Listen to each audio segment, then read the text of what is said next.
From forgotten iPads to whispered confessions in hotel lobbies. California isn't just about sunshine and surfboards, it's where secrets unravel under the brightest lights. In this special video, we bring you 10 raw, emotional, and unforgettable affair stories, each one rooted in a real place, told through the eyes of someone who lived it. From Sacramento to Palm Springs, these stories aren't fiction. They're heartbreak. They're betrayal. They're California. This is 10 true affair stories from California. And trust us, by the end, you won't look at love the same way again. Amanda never screamed. She never begged. She found the hotel email on a Tuesday. And by Thursday, she was already talking to her lawyer. This isn't a story about a man who cheated. It's about a woman who watched it unfold, and chose silence over chaos. She didn't want revenge. She wanted everything in writing. The email wasn't meant for me. But it told me everything. It came at 7:48 a.m. on a Thursday. I was in the kitchen, making coffee, half listening to the local news, when the notification blinked across my shared inbox with Mark. The subject line: "Your stay at Palmside Executive Hotel, thank you." Palmside. I didn't recognize it immediately. But the date was there, bold and undeniable. 3 days ago. The same night he said he was stuck in Bakersfield for a client pitch. I clicked. My fingers didn't shake. Not yet. The reservation was for one adult. One king bed. A late-night check-in. Nothing dramatic. No lipstick-stained collar. No perfume-soaked shirt. Just a digital receipt, quietly damning. The coffee went cold. I didn't drink it. Instead, I opened my laptop and began. First, Google the hotel. Location, reviews, photos. Second, compare his calendar. He told me he'd be in Bakersfield, but the hotel was in Westwood, not even close. 35 miles off route. I checked the traffic patterns from that night. There was no way it was a detour. Third, search old messages. Nothing suspicious. He was too careful for that. But that made the email even more potent. He hadn't deleted the booking confirmation because he never thought it would reach me. I didn't call him. I didn't text. I didn't throw things or scream into a pillow.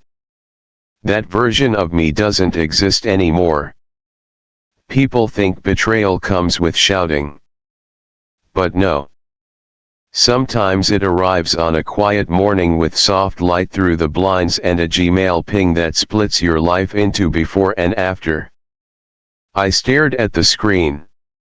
Not looking for answers, just documenting them. I took screenshots. Saved files. Created a folder. Titled it, Clarity. I didn't want revenge. Not then. I didn't even want confrontation. What I wanted was understanding. Not his. Mine. I kept working that day. Took Zoom calls. Sent design approvals. Gave notes on a residential renovation in Beverly Hills. My voice never cracked. My hands stayed still. But my eyes kept returning to the folder. Mark texted at 5:17 p.m. heading home. Traffic's rough. Want Thai? I typed, sure. Pad see you. He brought dinner, kissed my cheek, poured wine. I watched him set the table and wondered, was it that night? Was it the same wine, the same hands? Did he lie to her, too? Later, while he showered, I returned to the email. Downloaded the full invoice. Noted the check-in time. 10:42 p.m. At 10:43 that night, he'd texted me, room small but cozy. Talk tomorrow. So he lied. Neatly. On schedule. I closed the laptop. Slept next to him. The next morning, he made eggs. Told me a joke about a client who forgot to mute himself during a Zoom call. I laughed. I even touched his hand. It felt like acting. Maybe it was. But I wasn't pretending to be okay. I was preparing. By noon, I had pulled our financials. Joint accounts. Insurance policies. Property deeds. At 2 p.m., I called a lawyer. Quietly. Asked for a consultation. Do you suspect he's cheating? The assistant asked. I replied, I know. But I'm not ready to tell him I know. She understood. The email sat there all day, unread by him, sitting in the inbox he never checked. I didn't delete it. I didn't forward it. I just let it exist, a quiet ghost in the machine. That night, Mark sat beside me on the couch. We watched some crime show about a man who thought he could get away with everything. He laughed. He kissed my temple. I saved the episode title. The irony was too perfect. People like him think cheating is the betrayal. But no. The betrayal is thinking the person next to you doesn't notice. I noticed. And that's where it all began. Before I said a word to him, I said everything to my attorney. The office was on Wilshire. 8th floor. Frosted glass. Quiet hallways. The receptionist didn't ask why I was there. Just offered water and a clipboard. I didn't write much. Just my name. Amanda Whitaker. And that I preferred email communication. When the attorney walked in, late 40s, female, sharp navy blazer and sharper eyes, I felt oddly calm. You're not here to ask if it happened, she said, flipping open a legal pad. You're here because it did. I nodded. She listened as I laid it out, the email, the date, the hotel. The calendar lie. The wine. The shower. The silence. She didn't ask why I hadn't confronted him. Instead, she said, let's talk about options. We mapped assets like a general drawing a battlefield. Our home in Santa Monica. 2 rental properties.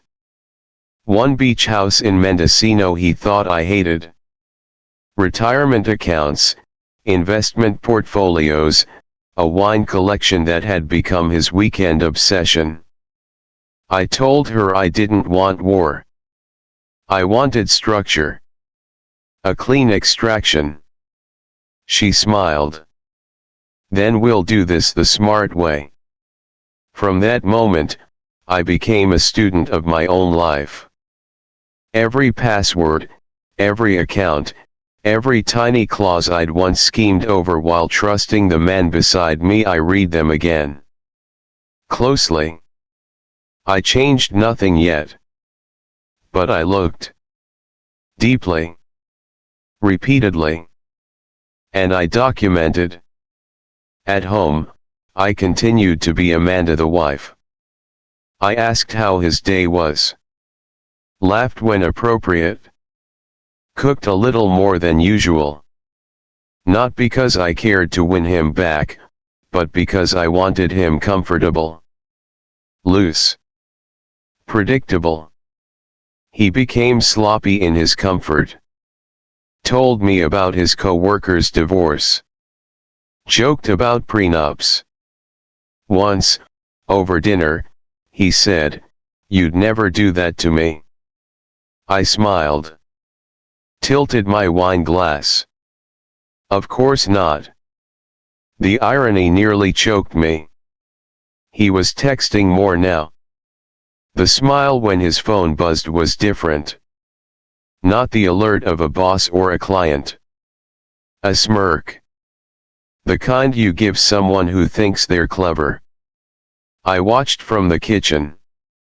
Took photos of the screen reflections in the window when I could. Time-stamped. Archived. Every night, I updated the folder, clarity. It was growing. I asked the attorney to recommend a forensic accountant. Quiet, discreet. She gave me a name. We found a shell account. He had been diverting funds into a secondary investment platform, not illegal but not shared. She said, "Men like him don't just cheat emotionally. They hedge everything." I nodded. My fingers didn't shake anymore. 3 weeks passed. The house felt normal on the surface. But underneath? It buzzed. He bought me flowers one day. Said he felt guilty for working too much. I said, "Thank you." Kissed his cheek. Later that night, I called the lawyer. Told her I wanted to begin drafting a financial disclosure agreement under the guise of estate planning. He always said we should be more organized. She laughed. "We'll call it a reset package." He agreed to it the next day. No hesitation. Because I was still smiling. Still cooking. Still asking about his co-workers. I had become 2 women. The one who folded laundry beside him, and the one who was folding the timeline of our marriage into a strategy. He didn't notice the difference. That was his mistake. Sometimes, I sat beside him on the couch while he scrolled Instagram. I'd glance at the people he followed. A new name caught my eye. A private profile. A bio with a sunflower emoji. Sunflowers. He once said they reminded him of summer in college. I screenshot it. By now, he had no idea I knew. He still kissed me goodbye. Still left his laptop open. Still took late calls in the garage.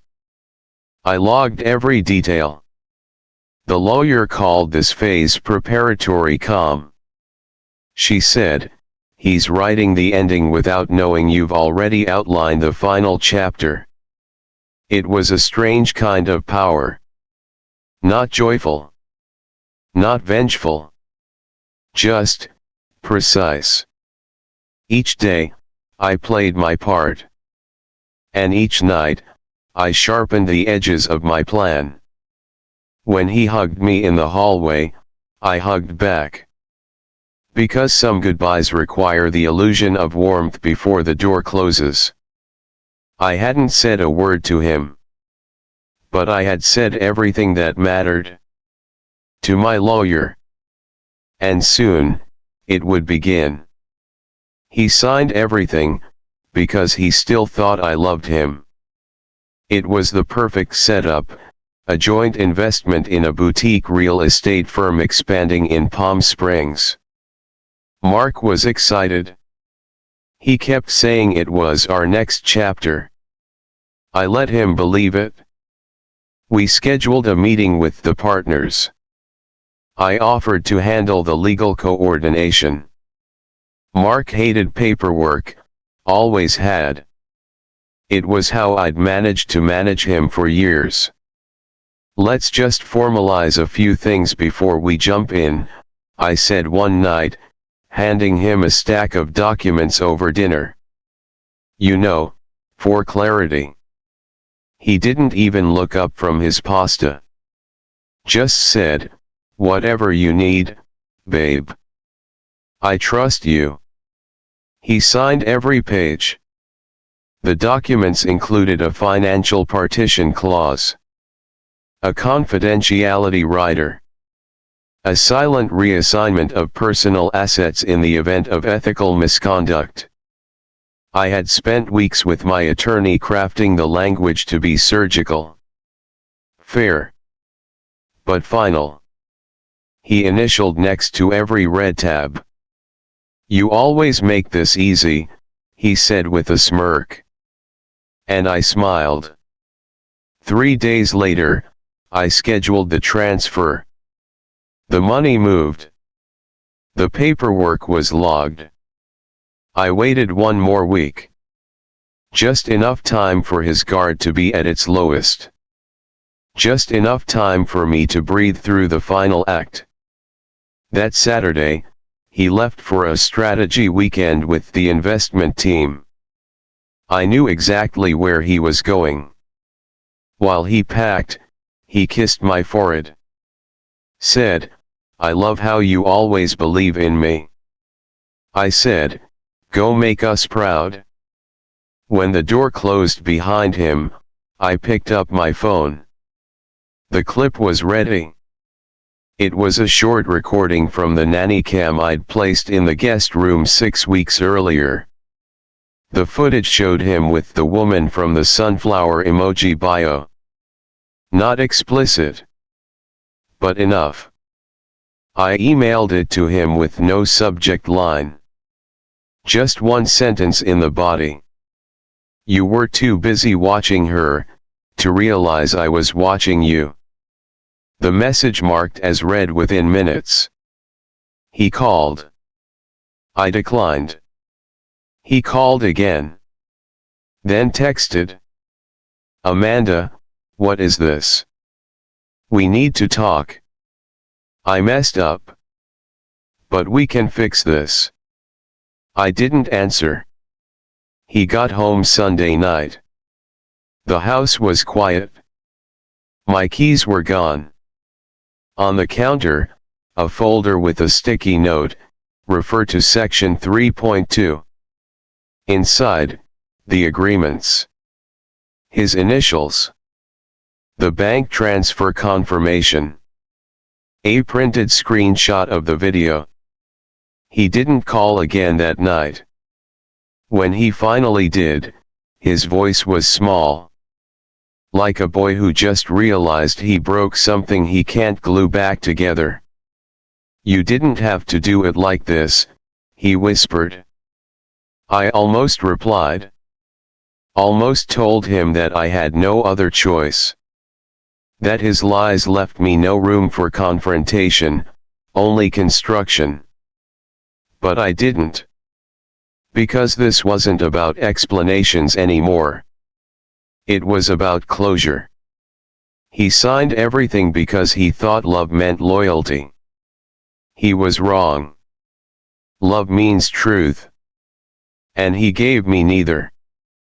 I gave him silence.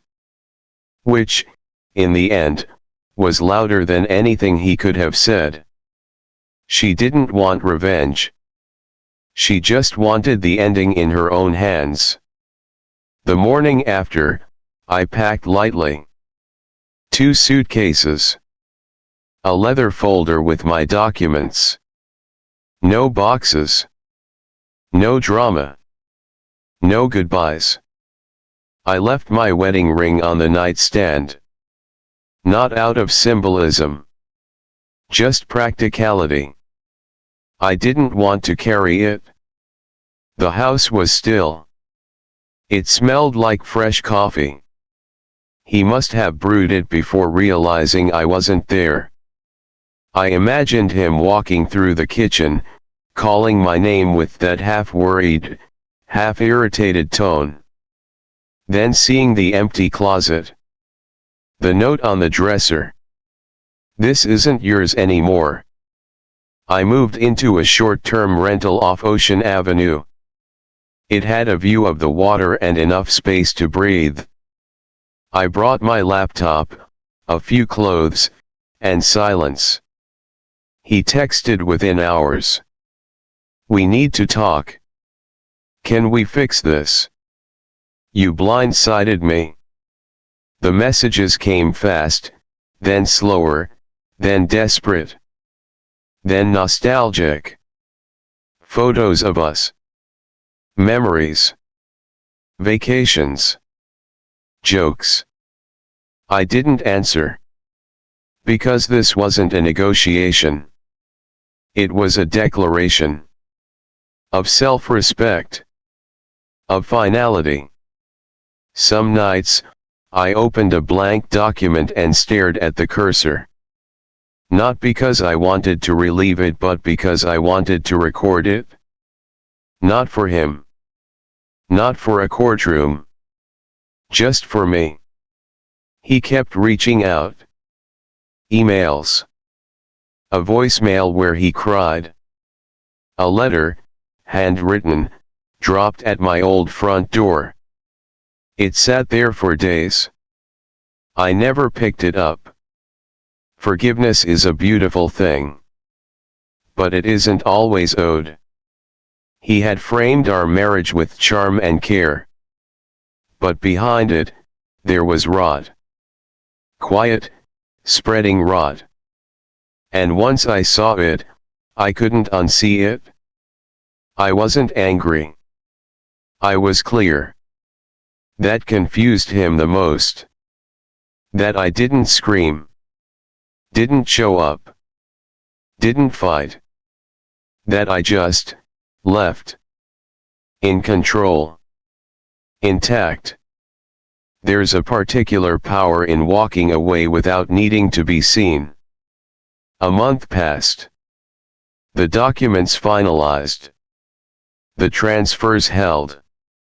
The house was listed. My lawyer sent me a message. He signed the last release. It's over. I thanked her. Then closed the email. No celebration. No champagne. Just a long walk by the water. I began writing again. Not a diary. A manuscript. A story about a woman who saw the truth and didn't flinch. It wasn't revenge. It was record. He had tried to shape the narrative. Lie, charm, deflect. But in the end, it was my story. Mine to write. I don't think he ever fully understood that. That the biggest betrayal wasn't the affair. It was thinking I wouldn't see it. And underestimating what I'd do when I did. I still get his emails sometimes. I don't open them. Because silence isn't cold. Sometimes, it's the warmest form of goodbye. And I had already said everything I needed to say. Just not to him. Amanda's story ended in silence. But not every silence is chosen. In our next chapter, a woman from San Diego thought she could forgive her husband's first affair. Until she found out. He never stopped. Next on 10 True Affair Stories from California. She forgave him once. She believed the tears. The promises. The late-night apologies. But Melissa didn't know that some men don't stop because they're sorry. They stop when they're caught again. This is her story. Melissa from San Diego, she forgave him once, but he never stopped. Series, 10 True Affair Stories from California. The first time I forgave him, I thought I was healing us. I was just postponing the truth. It was a Tuesday. I remember because I had just finished a late procedure at the clinic and came home to find David sitting on the couch, his face pale, his hands clenched, like a student about to confess cheating on an exam. But it wasn't school, and I wasn't his teacher. I was his wife. He said her name was Claire. She was a summer intern. 24. Ambitious. Blonde. She had a laugh that filled rooms, he said. As if that explained anything. He said it was a mistake. That it was brief. That it ended before it started. That he couldn't live with himself. That he had to tell me. I didn't cry. Not right away. I sat down in the chair across from him and asked if he was in love with her. He said no. Quickly. Desperately. Like he had rehearsed the answer in the mirror. Then why? I asked. He didn't answer that part. He just lowered his head and started to cry. That's what I remember most. Not her name. Not the details. But the sound of him crying like a boy, shoulders shaking, fingers pressed against his eyes as if he could push the guilt back in. We didn't sleep that night. He sat on the edge of the bed. I laid beside him, staring at the ceiling, my mind racing through every moment of the last 6 months. The cancelled dinner. The sudden business trip. The way he smiled when he looked at his phone and said, "Just a client." He said it only happened once. That it was after a late night at the office. That they were both drunk. That he hated himself for it. And somewhere, in the quiet between his sobs and my silence, I whispered, "Then let's try to fix this." Because I thought that was strength. We went to therapy. Twice a week. I told no one. Not even my sister. I couldn't bear the idea of people looking at us differently, even if I already was. I watched David apologize in front of a stranger with credentials on the wall and tissues in a wooden box. I watched him nod when asked about his childhood, his insecurities, his fear of aging. The therapist said something about intimacy avoidance. About unresolved needs. About rebuilding trust. I nodded too. We created a reconnection plan. Dinner every Wednesday. No phones. Eye contact. Honesty. I tried. I really did. He brought flowers one night. Took me to a jazz show another. We danced in the living room once, wine in hand, laughing like people who hadn't almost shattered. And for a while, it felt like maybe, just maybe, we were okay. But there were moments. Tiny cracks. A hesitation when I asked where he was. A smile that didn't quite reach his eyes. An unfamiliar perfume on a shirt he swore he hadn't worn. They weren't confirmations. They were shadows. And I ignored them, because I wanted to believe that people change. That love was enough. And more than anything, I wanted to believe in myself as a woman who could forgive. Who could rebuild. But forgiveness isn't a plaster you slap on betrayal. It's a seed you plant, and some soil just won't take. Some nights, I would wake up and look at him sleeping, and wonder who he was dreaming about. I hated myself for thinking it. Then hated him for making me feel that way. But I stayed. Because we had built a life. Because we had friends who said we were perfect together. Because I had already spent 2 decades building a home, a clinic, a rhythm. And I wasn't ready to tear it down over one night. One girl. One mistake. That's what I told myself. One night. One mistake. But something in me shifted. A quiet shift. Like furniture moved an inch in the night. Not loud. But permanent. I began watching more closely. Listening for things I used to ignore. Saving receipts I once threw away. Not because I expected to find anything. But because I didn't trust him anymore. And I didn't know if I ever really had.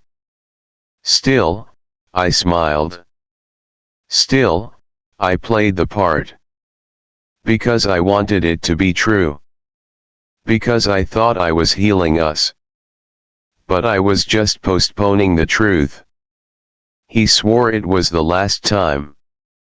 I didn't realize he meant the last time he got caught.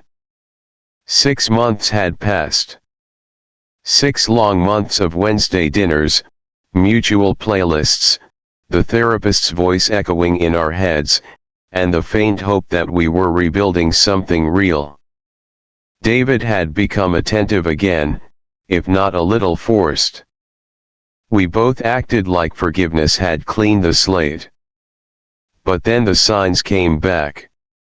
He started working late. Again. Not the kind of late where he'd call to say he was stuck, just late, silent, and half present when he returned. He started placing his phone face down on the counter. Notifications were silenced. I'd ask simple questions, and his answers had the fuzziness of someone thinking too hard. There was a faint scent on one of his suit jackets, floral, sweet, not mine. When I asked, he said it was the dry cleaners. I wanted to believe him. I did. But belief is different after betrayal. It's cautious. Suspicious. Tired. Then, one evening, I got an email. No subject. No signature. Just a photo attached. It was a grainy image taken through tinted glass. David and a woman in a tight embrace outside a restaurant. The woman wasn't Claire. This time, it was someone else. I recognized her face. Melissa, the marketing coordinator from his firm. She had spoken to me once at a company gala. Warm, sharp, younger. I remembered her eyes. I stared at the screen for a long time. I didn't scream. I didn't throw anything. I didn't confront him. I closed the email and saved the image to a secure folder. Because this time, I needed to be sure. I started documenting everything. I checked bank statements, call logs, hotel receipts. Nothing obvious, but small things: a double dinner charge at a place I'd never been with him, an Uber trip that ended at a hotel address, a sudden gift purchase from a boutique that didn't match any birthdays I knew. When he got home, I smiled. I asked about his day. He talked about meetings and stress and how exhausted he felt. I kissed his cheek and told him I was proud of how hard he was working. And then I made a note of the time he arrived. Each night became a quiet act of collection. Not revenge. Not even anger. Just clarity. Quiet, precise clarity.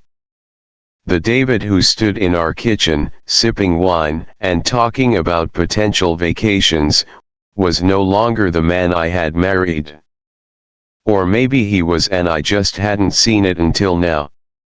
I began to think about how many versions of me he thought he could keep in play. The forgiving wife. The professional woman. The steady anchor. I wasn't angry. I was disillusioned. That's worse. Anger can burn clean. Disillusionment settles like ash. One night, I stayed late at the clinic. Not because I had work, but because I didn't want to see him walk in and lie to my face again. When I got home, he was asleep on the couch.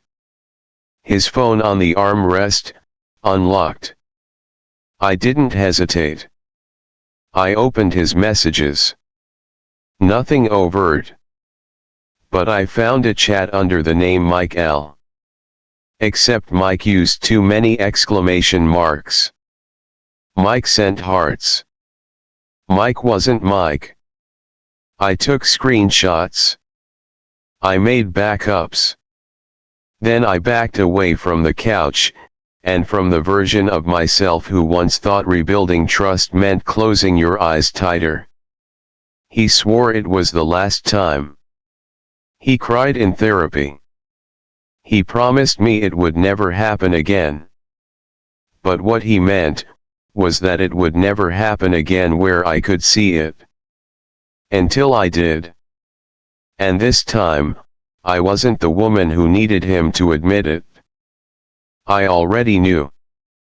I just hadn't decided what to do with that truth. Yet. He thought I'd break down again. Instead, I stood up this time, for myself. By now, I knew how he operated. The inconsistencies, the charming deflections, the perfect lies delivered with the casual confidence of a man who thought he knew his audience. But he had underestimated one thing: I wasn't the same woman who had forgiven him the first time. That version of me no longer lived in our house. She had been replaced by someone sharper, quieter, and far more dangerous. I didn't cry when I found the second phone hidden beneath the spare tire in his trunk.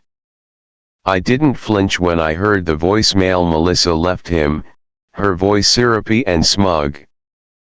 I simply saved everything: the audio, the texts, the timestamps. I pulled the footage from our home security camera, yes, the one he thought I never activated. It showed him sneaking out late, a pattern as familiar as a bedtime routine. I printed bank statements, highlighted hotel names. Called the friend who had once warned me about him and recorded her story. Every file had its place in the folder I kept locked in my office drawer, labeled not with his name, but with mine. Because this wasn't about him anymore. I planned the confrontation with the same precision I used to run my clinic. Not rage, not drama. Just timing. It was his mother's birthday. A family dinner at our house. His siblings, parents, nieces. Everyone who thought we were the golden couple. I wore a deep green dress, conservative but powerful, and greeted them all with my practiced smile.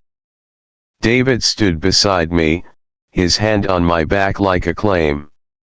He had no idea I was hours away from burning that entire claim to the ground. After dessert, I raised my glass. I have something I'd like to share. He looked at me, confused, maybe slightly nervous. He knew I didn't like public speaking unless necessary. He squeezed my hand. David and I have been going through some challenges, I began, keeping my tone even. And I think it's time our family knew the truth. He froze. The room tensed. I laid the folder on the table. This contains messages, photos, and financial records, documenting his ongoing affair with the woman he works with. Melissa gasps. A fork dropped. David stood up. What are you doing? I didn't raise my voice. Presenting the facts. No accusations. Just evidence. We can talk about this later. Not here. No. We've talked enough behind closed doors. Now everyone gets to see the full picture. His mother whispered his name. His brother leaned forward, looking at the papers. David tried to deny it, at first. Then when the images were passed around, the air left his lungs. It's not what it looks like, he said. It never is, I replied. Until it is. He looked at me, eyes glassy. You don't understand. It's not serious. It didn't mean anything. You're right, I said. It didn't mean anything to you. But it meant something to me. Because I was married to you. Because I trusted you. Because I stayed. For the first time, I watched him crumble. Not with rage or arrogance, but with the dawning realization that this time, the script had changed. He expected tears. He expected begging. Instead, he got silence. Not the kind of silence that waits. The kind that finishes. He followed me to the kitchen later, while the others lingered awkwardly in the living room. Please, we can fix this, he whispered. I looked at him, really looked. A man who once knew how to make me laugh, make me feel seen. And now, a stranger who mistook my composure for weakness. No, I said. You can fix yourself. But I'm not staying broken while you do. I walked upstairs. Took off the green dress. Folded it neatly. Packed a bag I had already placed in the back of my closet days ago. He didn't try to stop me. Maybe because part of him knew this time, he'd crossed a line he couldn't charm his way back over. This wasn't revenge. This was release. The last time I was underestimated, it was by a man who thought the strongest woman in the room was the one who stayed. He was wrong. It's the one who stands up and walks away. I didn't just leave the marriage. I left the version of me who kept accepting less. The morning after the confrontation, I didn't cry. I didn't scream into a pillow or throw things around the house. I woke up, made coffee, fed the cat, and folded the last of my clothes into a suitcase I had packed in stages over weeks. The house was quiet. David had left early, or maybe he hadn't come back in at all. I didn't check. I locked the front door behind me and walked out with nothing but 2 bags, a laptop, and the weightless kind of silence you only feel when you've finally chosen yourself. La Jolla was warmer than I remembered. I'd found a small apartment near the ocean. Nothing fancy: white walls, creaky floorboards, the soft hum of waves if you left the balcony door cracked just an inch. It was the kind of place where you could hear your own thoughts, finally. I sat at the desk by the window and opened a blank document. Not to vent. Not to blame. Not even to relieve. But to write. Because somewhere in the 6 years of therapy, betrayal, silence, and pretending, I'd stopped hearing my own voice. And I needed to find it again. The blog wasn't meant to be public at first. It was private, password protected, titled, Letters to the Woman Who Stayed. Each entry was part confession, part chronicle, part quiet rebellion. I wrote about what forgiveness costs. About how hope can feel like a trap when it's held too tightly. About what it means to look in the mirror and not recognize the woman who keeps saying I'm fine. And to my surprise, it didn't stay private for long. A friend read it. She asked to share it with someone else. Then someone emailed me, a woman from Atlanta, who said, I thought I was the only one. Within a month, the blog had hundreds of subscribers. Anonymous names. Real pain. Real strength. Not one of them asked, what did he do? They all asked, how did you leave? David texted, of course. The first was the usual, we can fix this. Then came, I've changed. I swear. Then, just talk to me. Please. He sent old photos. A video of us dancing in the living room. He wrote, you were my home. I didn't respond. Not because I was angry. But because I didn't live in that house anymore. Not the physical one. Not the emotional one either. I had stopped accepting less. And the space that left behind had to be protected. One evening, I recorded a video. Just my face. No edits. No music. Just a still frame and my voice. This isn't a story about him. It's a story about me. About the woman who stayed too long. And the woman who finally stopped asking if she was enough. Because she always was. He just wasn't the one who could see it. The video was titled, Reclaimed. I posted it. Then I closed the laptop. I went outside.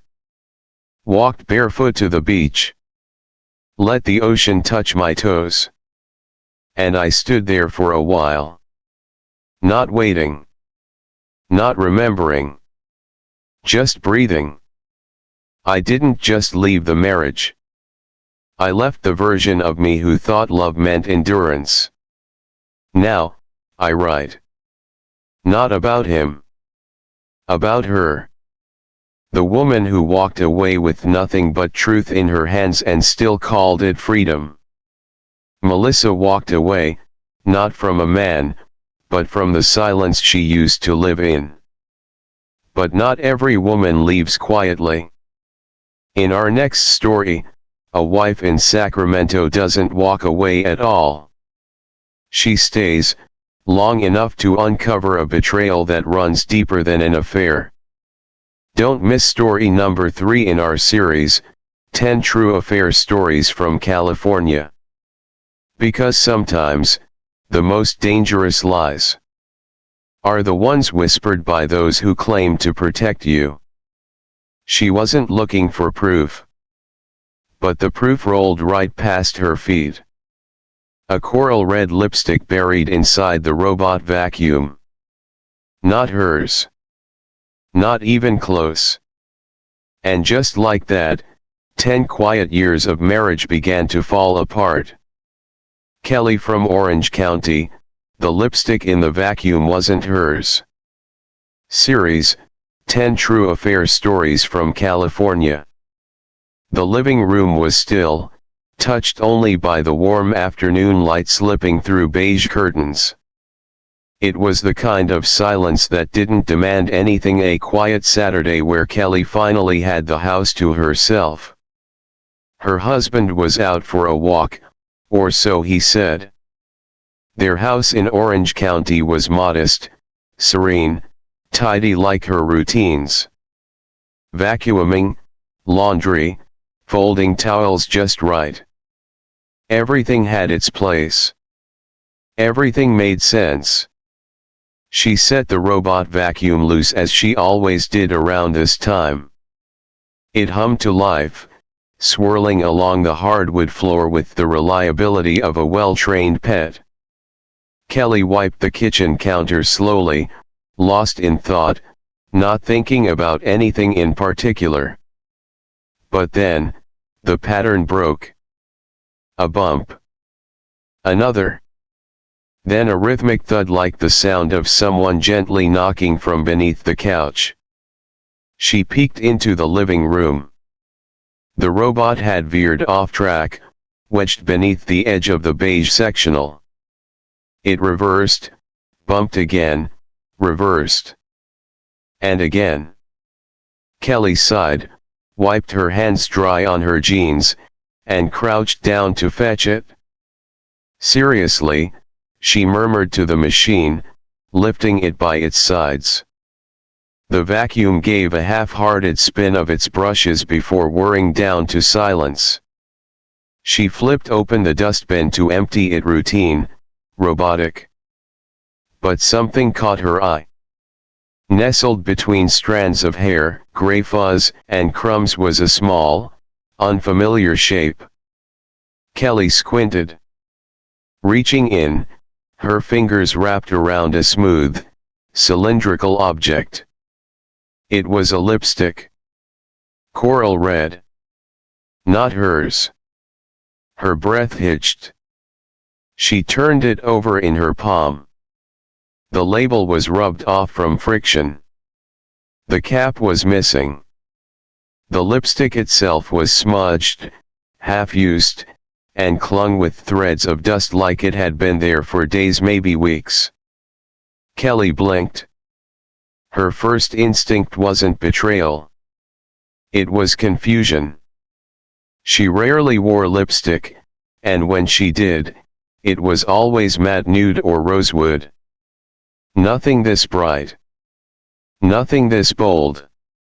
Her first thought, could it be, from a guest? But no one had visited recently. Their friends weren't exactly the lipstick type. And who, she thought, drops a lipstick on the floor without noticing? Her knees tensed. She stared at the vacuum's open bin, the debris, the object, this intrusive, loud flash of color that didn't belong in her soft-toned life. Kelly placed the lipstick gently on the table. Her mind raced, but her hands remained still. She looked at the couch. At the hallway. At the stairs that led to their bedroom. Her husband had been working from home lately. Always in meetings, always busy behind that closed door. She had trusted that. She had trusted him.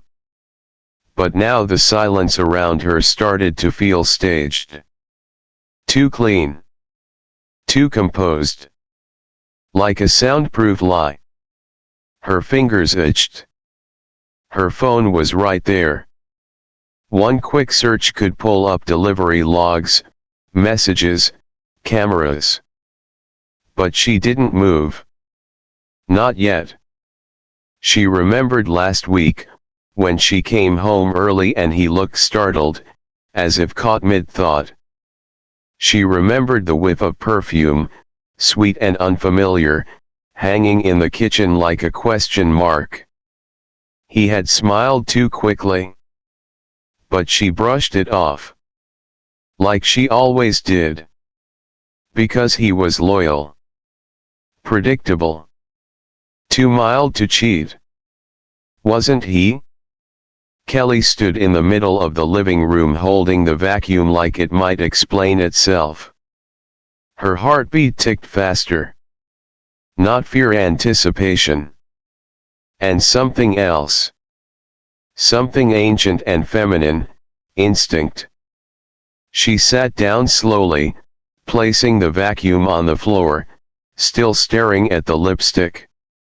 Her reflection in the television screen looked unfamiliar, like someone watching her from the other side. Someone who was just starting to wake up. For 10 years, she had lived inside a quiet marriage. A safe one. The kind of relationship people admired for its calm steadiness. She thought silence meant peace. Now she wasn't so sure. As she stood up and reached for a plastic bag to store the lipstick, she whispered aloud, not to anyone, but maybe to herself. Things don't just end up in the dustbin unless they were meant to be hidden. Outside, the wind rustled the palm leaves. Inside, the house remained still. But in Kelly's chest, something had begun to move. She didn't confront him that evening. She didn't cry. She didn't even mention the lipstick. Instead, she sat on the edge of their bed that night and stared into the dark, fingers closed around a secret the vacuum had given her. A secret no one else was supposed to find. Tomorrow, she thought, she'd clean again. But differently. This time, she'd be searching. Kelly said nothing. Not that evening, not the next morning. She moved through her days with robotic calm, just like the vacuum that had betrayed its master. The coral lipstick was hidden in her nightstand drawer, sealed in a Ziploc bag like evidence in a crime lab. She didn't know what it meant yet. But she intended to find out. She started to watch. It began with simple observations. What time he emerged from his office. How long his lunch breaks were. Whether he showered before or after meetings. She listened for unfamiliar sounds, heels on tile, laughter that wasn't hers, soft thuds from upstairs when she was supposedly alone. He noticed none of it. Why would he? Kelly smiled like normal. Kissed him on the cheek when she passed. Cooked dinner. Folded his socks. She played the role perfectly. But beneath the surface, something coiled tight, curiosity edged with quiet rage. One afternoon, she opened the smart home app. They had installed cameras 2 years ago, mostly to monitor their dog, now gone. The devices had motion sensors and cloud backups. She opened the camera feed for the living room. The footage skipped. 2 hours. Missing. She checked again the next day. Another missing segment, always between 12:30 and 2:30 p.m. Coincidence? Maybe. A tech glitch? Possibly. But it happened again. And again. Kelly's fingers hovered over the screen. Her breath shallowed. The pattern was too perfect. Too intentional. She didn't panic. She documented. Every time a block of footage disappeared, she made note. Took screenshots of the timestamps. She exported what little she could to a flash drive. That evening, she made lasagna. Her husband complimented the sauce. She smiled. Next, she turned her attention to the vacuum. The machine had an app, smart scheduling, remote control, a map of where it cleaned. She had never cared to use it before. Now, she dove in. The cleaning logs revealed something odd. The vacuum had been manually activated several times around noon, precisely when she wasn't home. Always for short bursts. 30 minutes here. 45 there. And always in the living room and kitchen. She checked the user logs. Each activation was linked to her husband's phone. Not automatic. Not scheduled. Her fingers clenched.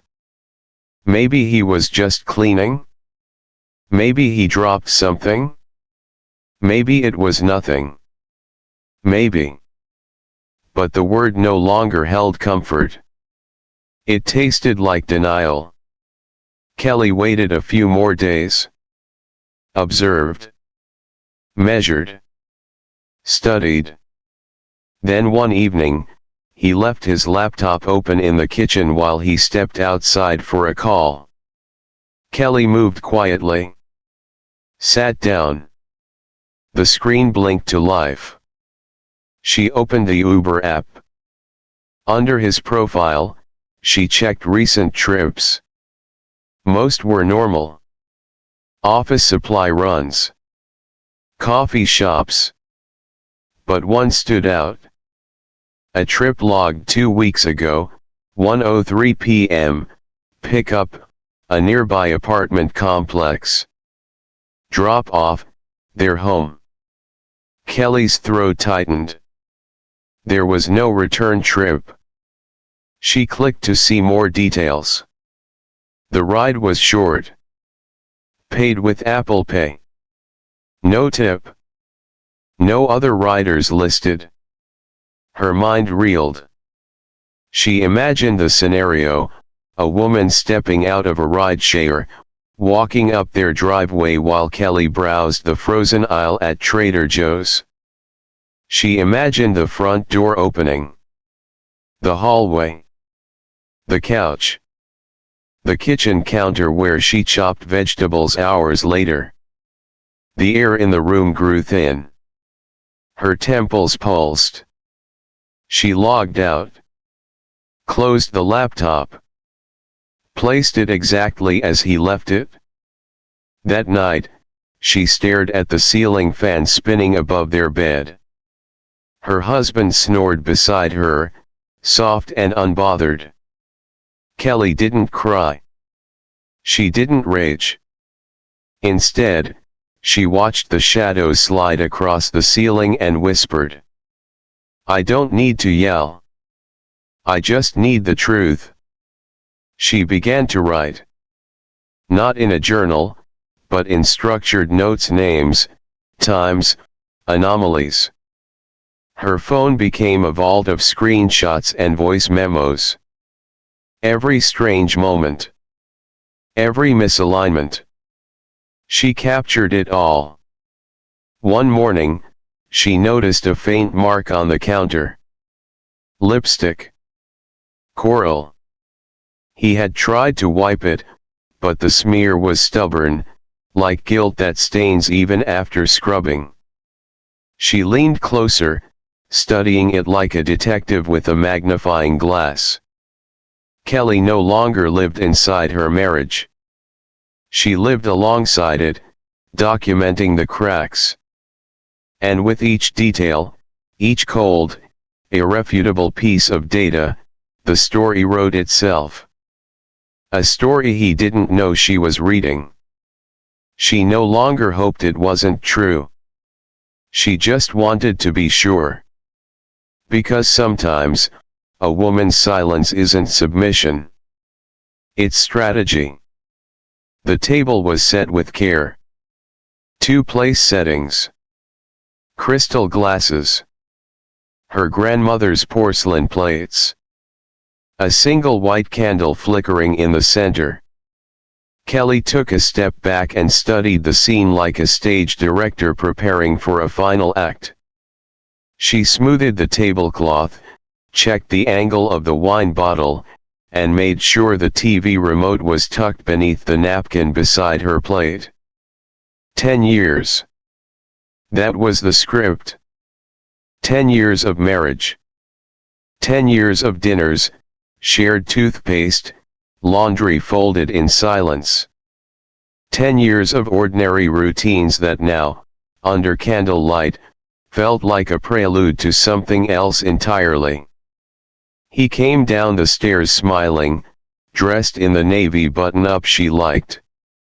Wow, he said, genuinely surprised. You went all out. It's a special night, she replied. They sat. They toasted. He said something about how fast the years had flown. She laughed softly, nodded. Passed him the bread. The lasagna was perfect. The red wine rich and warm. She let him talk. About a client call. A problem with a vendor. A new app feature he was excited to launch. She listened, hands steady, eyes bright. Halfway through the meal, she said, I have a surprise. He raised an eyebrow. She stood, walked to the TV, and slipped in the USB drive. The screen blinked. The living room dimmed. At first, just static.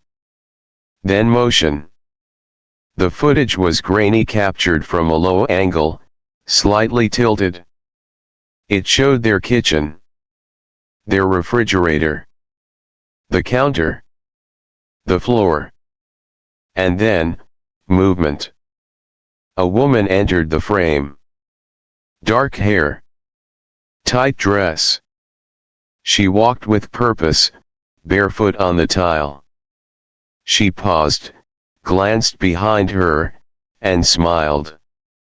Seconds later, he followed. Kelly's husband. Laughing.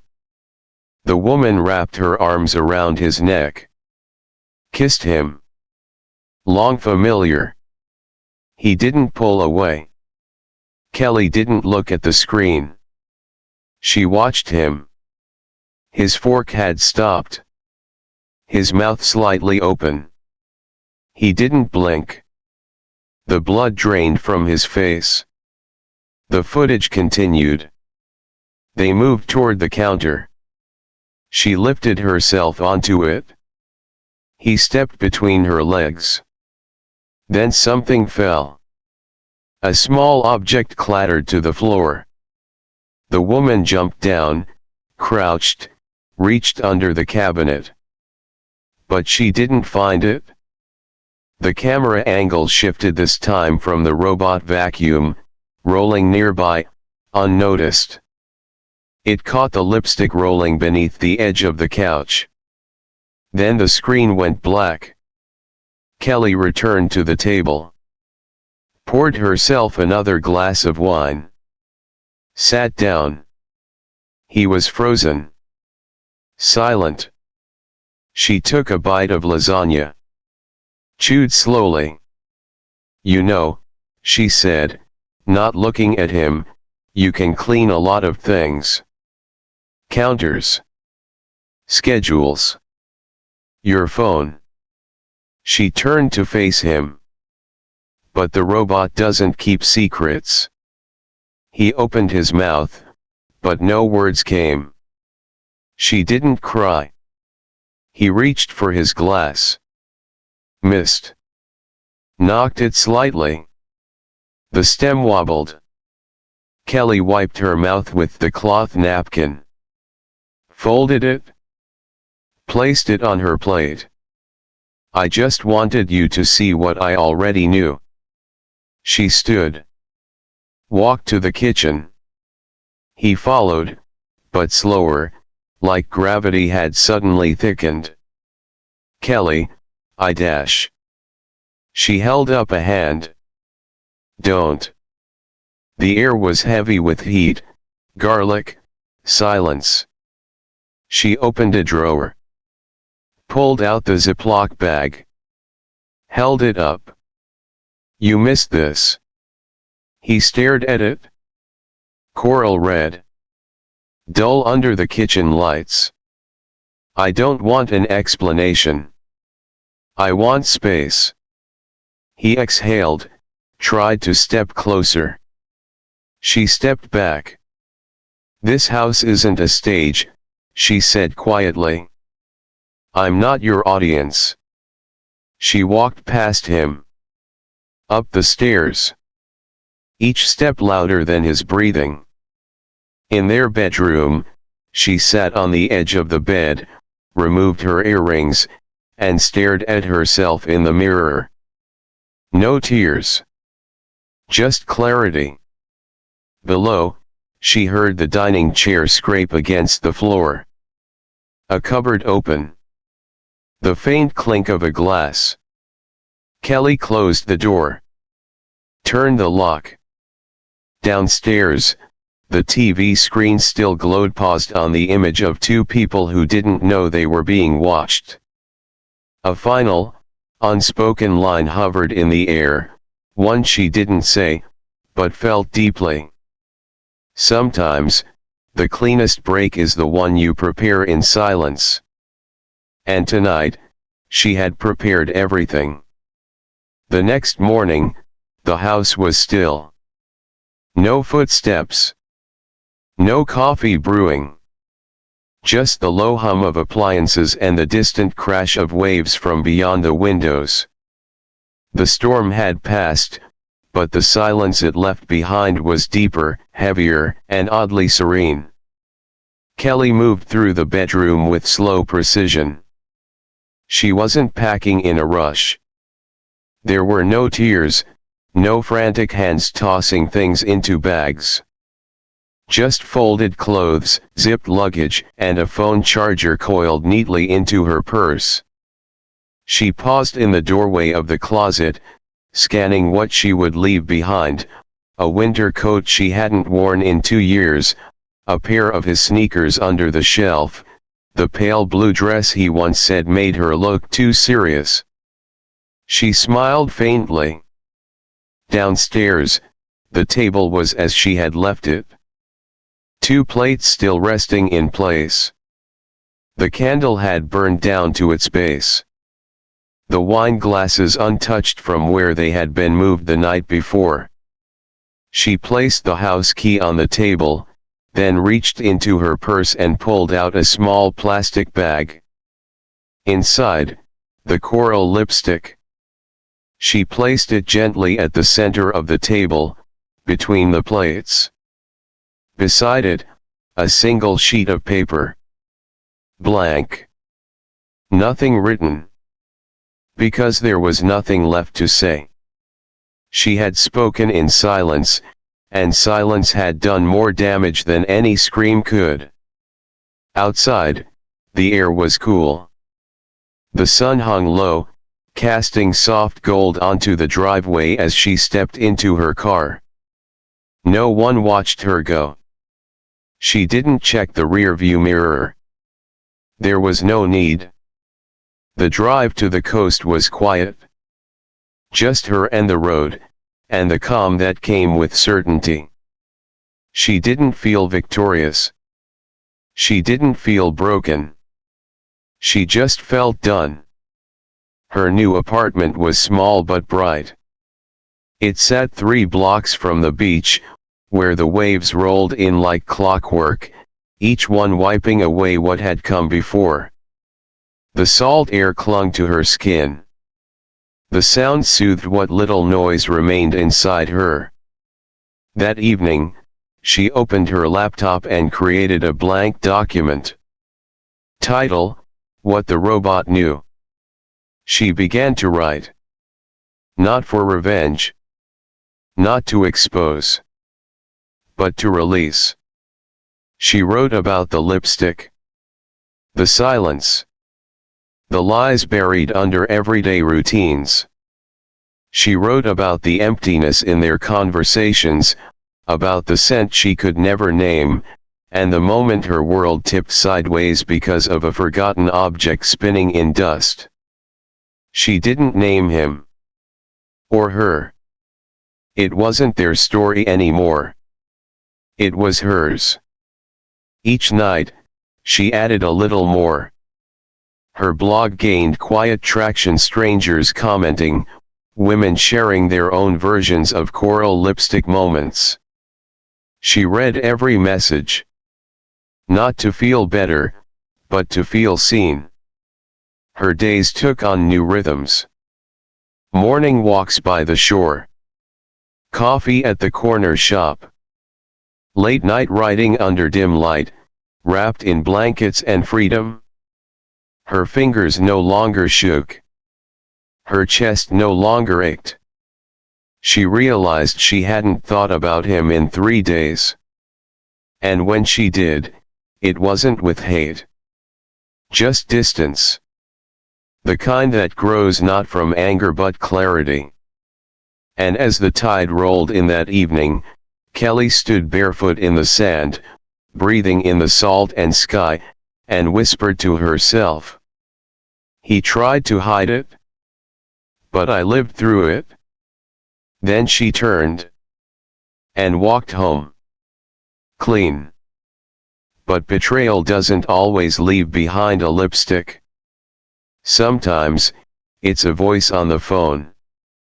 A name whispered in sleep. Or a hotel keycard forgotten in a jacket pocket. In our next story, a woman from Santa Barbara discovers a truth so carefully buried, it almost stayed hidden forever. Stay with us for the next chapter in 10 True Affair Stories from California. Because sometimes, what you don't know hurts the most. She wasn't looking for anything, just checking the flower delivery receipt. One bouquet said "Happy Anniversary, Diane." The other? "I miss your skin." That's when everything fell silent. Diane from Sacramento thought she understood people after all, she was a therapist. But even she missed the signs when the betrayal was this calculated. And this close to home. Diane from Sacramento, he sent flowers to 2 women that day. Series, 10 True Affair Stories from California. The morning sun filtered softly through the gauzy white curtains in Diane's kitchen. The ocean breeze, crisp and familiar, carried in through the open window, brushing against the edges of her planner as she sipped coffee and opened her laptop. It was her wedding anniversary, 10 years. She wasn't expecting much. Robert had always been simple, predictable. But he never forgot flowers. She remembered seeing a delivery van pull up outside earlier and smiled faintly. Reliable. She opened the shared family email account to check a utility receipt when she noticed the subject line, "Your Bloom Vista order confirmation." She clicked without much thought. Order number 13,847, delivered to Diane Landers. Message, "Happy 10th, Diane." Address, 1135 Coastal Way, Santa Barbara. She smiled. Classic. A little dry, maybe. But Robert had never been poetic. Just as she was about to close the tab, another line caught her eye. Order number 13,848. Same date. Same sender. Different recipient. Her heart didn't jump. It didn't race. It just paused. Like someone had pressed the mute button on her bloodstream. She clicked. Order number 13,848, delivered to Emily R. Message, "I miss your skin." Address, 610 Montecito Hill Apartment 4, Santa Barbara. There was no reaction in her body, at least, not the kind people expect. No gasp, no shaking hands. Diane simply stared. Blinked once. Then twice. And read the message again. "I miss your skin." It was not just the message, it was the familiarity of the tone. The intimacy of it. The absence of punctuation made it worse somehow. It felt lived in. Habitual. Like it wasn't the first time he'd written those words. She closed the laptop lid slowly, like sealing a box she had no intention of opening yet. Her cup of coffee was still warm. She took another sip. Set it down. Folded her hands on the table and stared at the sunlight trembling on the surface of the ceramic tile. 10 years. Diane was not new to unraveling narratives. Her entire profession was built around it, helping others untangle truths too tightly woven into the fabric of their lives. But this was different. This wasn't a client. This wasn't theoretical. This was her. She stood, walked to the sink, and washed her coffee cup. The motion soothed her hands. She dried them gently. Then returned to the table and opened the laptop again. She looked at the details. 2 orders. Minutes apart. Both placed with the same credit card. Same Bloom Vista account. The delivery to her had arrived at 9:40 a.m. The other was scheduled for 11 o'clock. She highlighted the second address. Copied it. Opened a new tab and pasted it into the map search bar. A quiet apartment complex tucked near the hills, just 15 minutes away. She recognized the street. She'd driven past it dozens of times on the way to her office. Diane stared at the screen, letting the details line up on their own. The date. The name. The message. The choice of flowers. Red tulips. He never bought her tulips. She had once told him in passing that she didn't like them. Something about their fragility, the way they wilted too quickly. But the woman at 610 Montecito Hill got tulips. Diane opened a clean notepad. Wrote a single line at the top. This is not shock. This is structure. Her pen moved beneath it, bulleting the facts. No assumptions. No adjectives. Just data. Order times. Card used. Message content. Flower type. Address proximity. She wrote it all like she would for a patient file. Methodical. Contained. Because if she gave this event a shape, if she made it narrative, it wouldn't own her. She would own it. She stared at her own handwriting, wondering when she had last written something for herself. Across the room, the refrigerator hummed. The distant sound of waves rolled in from the coastline, breaking lightly against the edges of her concentration. She turned back to the screen. Looked again at the name. Emily R. There was something in that name. Familiar. She leaned back slowly, the chair creaking beneath her. The breeze from the window no longer felt refreshing. It felt sharp. Invasive. And still, Diane didn't cry. She sat for a long time, 10 minutes, maybe more, before closing the laptop for the second time. Her movements were slow, considered. Like she was wrapping a fragile object before putting it away. She stood, walked to the living room, and sat by the window. Outside, the world moved like it didn't know anything had changed. But inside her, something had. Not rage. Not panic. Just certainty. Diane had spent years helping people understand their stories. Now, she had one of her own. And she intended to understand every chapter of it. The address lingered in her mind like a half-remembered dream. Diane couldn't ignore it. She typed it again into her browser's map bar, zooming in this time, tracing the surrounding blocks. 610 Montecito Hill. A modest complex. Stucco walls, small balconies, a few potted plants by the staircase. Ordinary.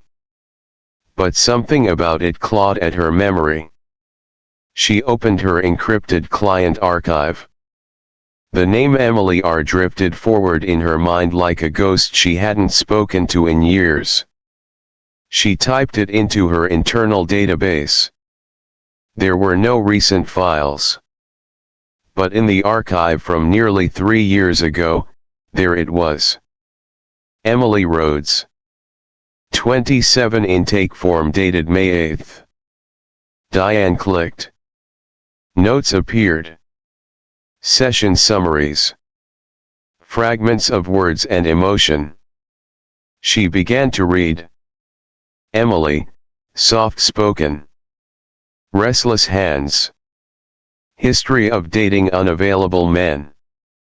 Referred by a colleague after showing signs of depression and low self-esteem tied to romantic patterns. In the second session, Diane had written, client disclosed ongoing relationship with older man.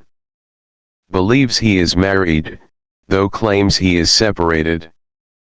Feels ashamed but can't walk away. Diane stared at the phrase. Her stomach turned not with surprise, but with a cold recognition. Her fingers moved to the following note. Emily described the man. Vague at first. Tech executive. Works remotely. Travel schedule inconsistent. Once brought her red tulips after a weekend apart. Tulips. She remembered that session. She remembered sitting across from Emily, nodding carefully as the young woman's voice trembled through the outline of an affair. At the time, Diane thought it was textbook. A predictable pattern of emotional dependency. But now it felt like a map, one that had been drawn in invisible ink and was only now becoming visible. She kept reading. Session 4, client mentioned man's calming voice and habit of touching her wrist when emphasizing a point. Mentioned he often said, let's keep this just between us, our little quiet corner of the world. Diane's vision narrowed. Her husband said that. She had heard it from his lips dozens of times at parties, after small arguments, whenever they shared a secret glance in public. It was his phrase. His signature. The air thickened. Diane stood, opened a window. The breeze hit her face, but it did nothing to ease the flush rising in her chest. Her hands were cold. How had she not seen it? Or had she, and just not wanted to? She sat down again and looked at Emily's file. The final session note, dated 6 months after their first meeting. Client discontinued therapy citing personal progress. Expressed gratitude but declined follow-up. Mentioned she had made peace with certain unresolved relationships. Diane had taken it at face value then. Another young woman moving on, perhaps returning to chaos but learning how to swim through it. Now, it sounded like resignation. Or worse, acceptance. She closed the file slowly, her hand lingering on the lid of the laptop. Her thoughts moved like ink spreading in water, expanding, impossible to gather back. She wasn't sure what hurt more, that her husband had done this, or that he had done it with someone who once sat across from her, asking for help. She felt foolish. But more than that, she felt implicated. Because if she couldn't see this in her own home, what authority did she have guiding others through their confusion? She had given Emily advice. told her to value her boundaries, to reclaim her narrative. And now, she was sitting here, in her own kitchen, with the narrative quietly detonating under her feet. She stood and went to her bookshelf, pulling down an old leather journal, one she hadn't touched since grad school. She flipped past blank pages and scribbled theories until she found a clean one. She wrote, "Observed breach of ethical boundaries, not mine, but overlapping. Dual betrayal, clinical and personal." She paused, then added, "I am not in shock. I am in alignment." Clarity can resemble numbness. The page filled with phrases, short, surgical reflections that helped her breathe. She had always processed this way. Words before tears. Patterns before pain. Outside, the fog was rolling in over Santa Barbara. The coastline blurred. The world muted itself. She returned to the laptop, not to reopen the client file, but to pull up her calendar. There, on Thursday afternoon, an open slot. She created an event. Subject line, reassessment consultation. She addressed it to Emily's old email. Professional tone. Gentle invitation. No pressure. If she responded, fine. If not, also fine. The data was already speaking. And Diane had begun to listen, not as a therapist, not as a wife, but as a woman who now knew where the thread began to unravel. And she wasn't going to stop until she reached the end of it. The office smelled of eucalyptus and clean paper. The chairs had been rearranged, two facing each other, angled slightly inward. Diane placed a small table between them, not for function, but symmetry. On it sat 3 folders, identical in appearance but each carrying a different weight.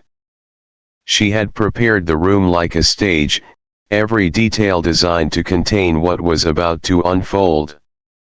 The soft lighting, the window cracked just enough to let in the breeze from the ocean, the framed certificate that hung behind her seat. Everything calm.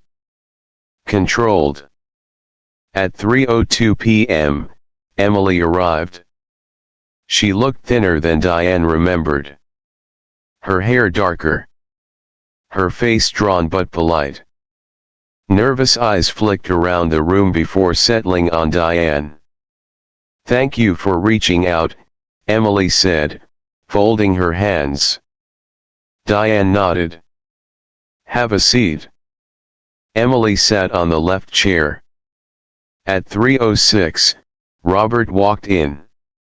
He stopped in the doorway. Confusion flared across his face, then dimmed behind a practiced smile. "You wanted to meet?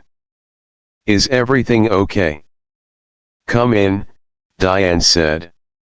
He stepped inside, saw Emily, and froze. She watched his pupils contract, his mouth open slightly, then close. He hesitated before taking the right chair. Neither of them spoke. Diane didn't introduce anyone.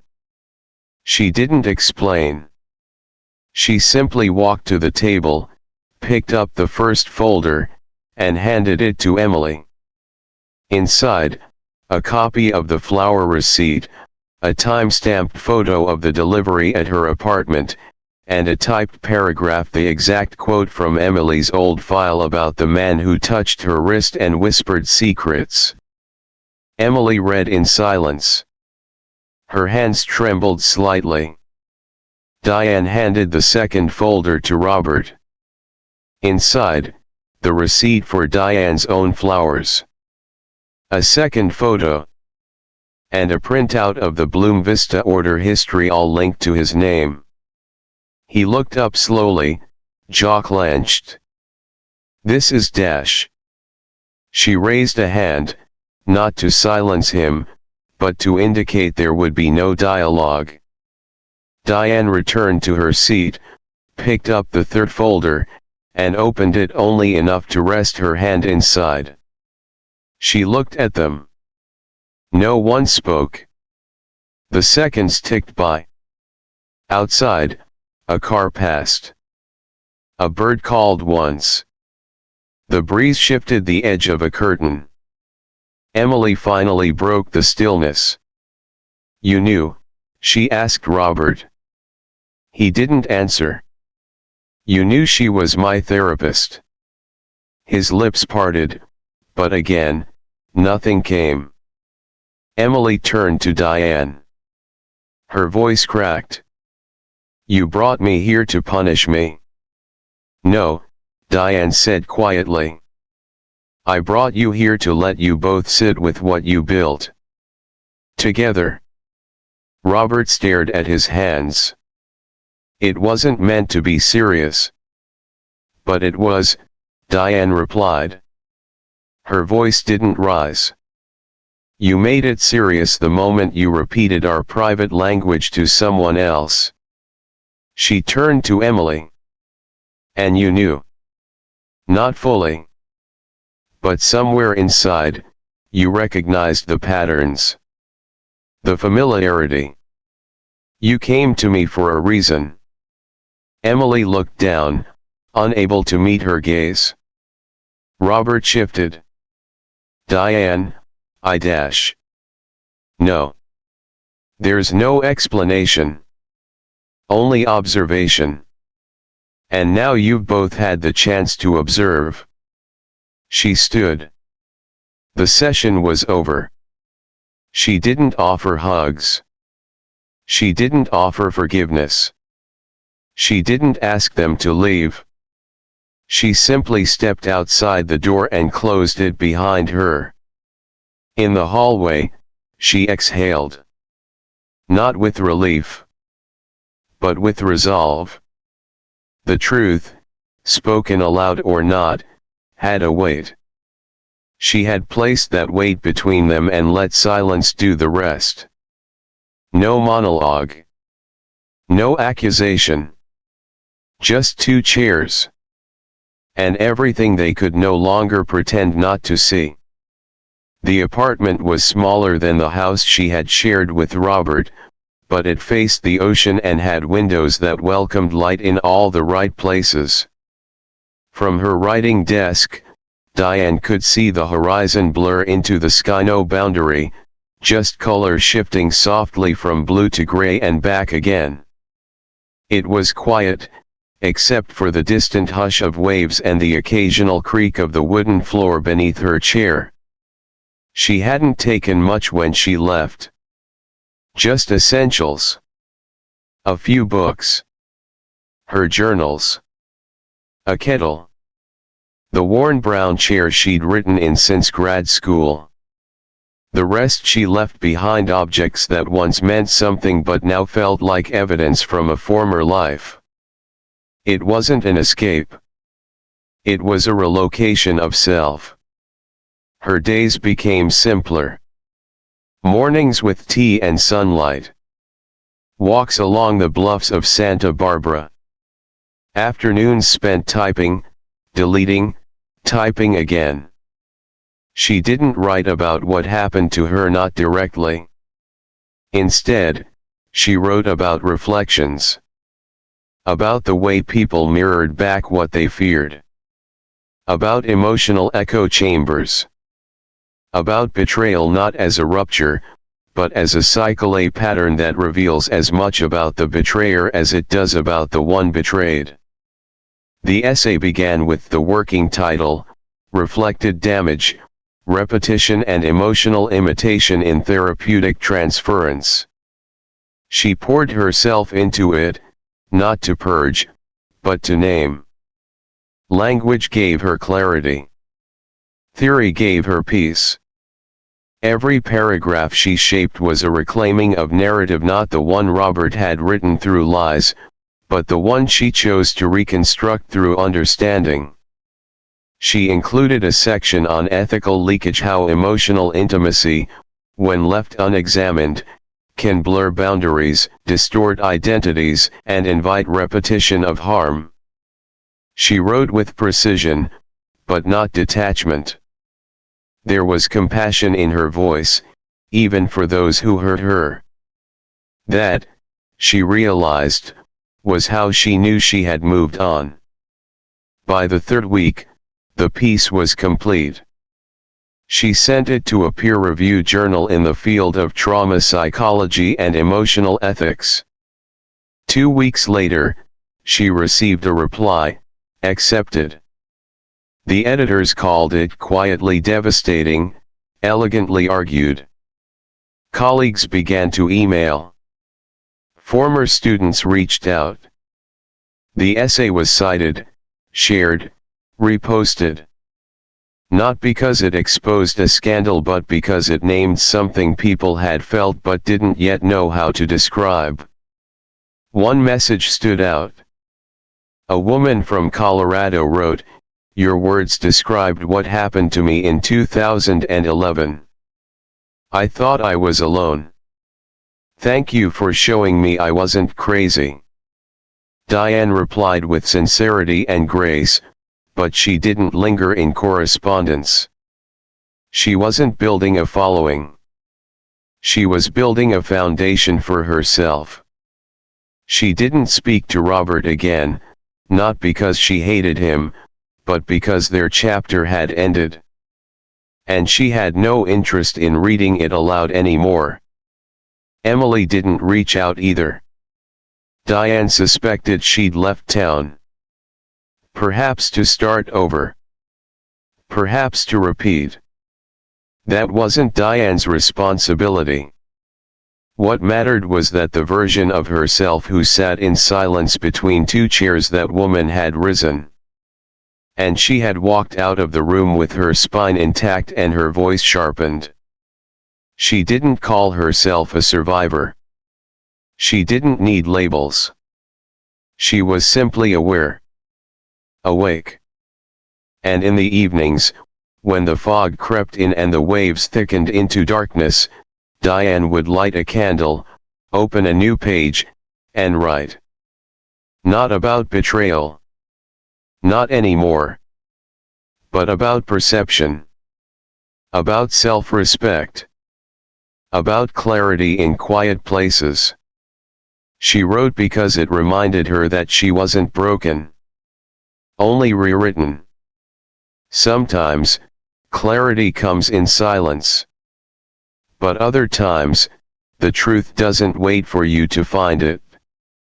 It crashes into your life, in the middle of a birthday party. When the wrong phone starts ringing.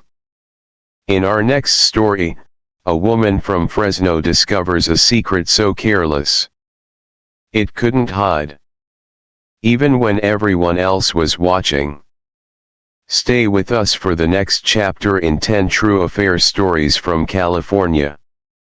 Because some betrayals don't whisper. They explode. The party was perfect. Until his iPad lit up.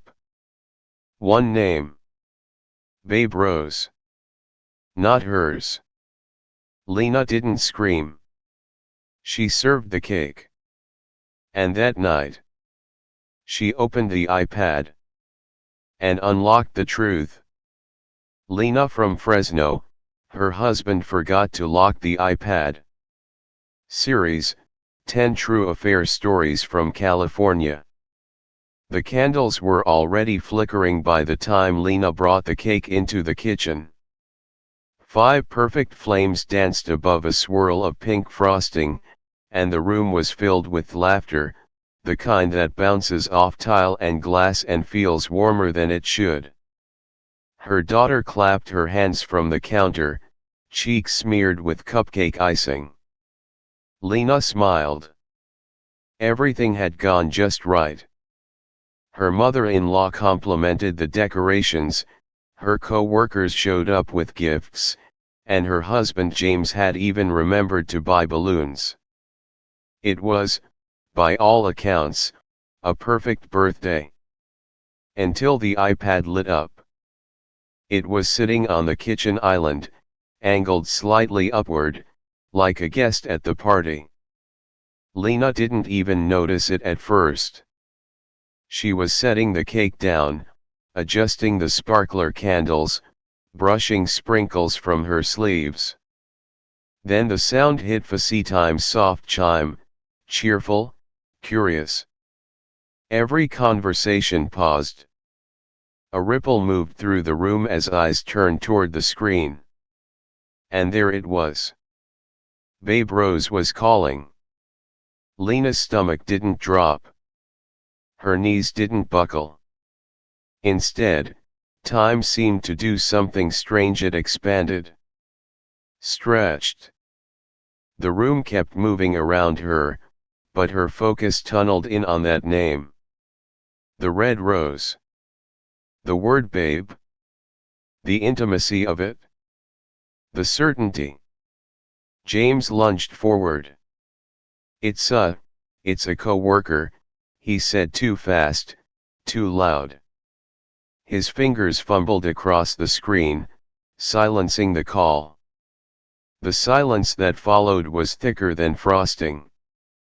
Someone laughed nervously. A balloon popped in the other room. James held up the iPad as if it had betrayed him. She's, helping with the project. It's nothing. Lena smiled. Not because she believed him, but because people were watching. She turned to her daughter, clapped once, and said, "Who's ready to make a wish?" The candles were still burning. The wish hadn't been made yet.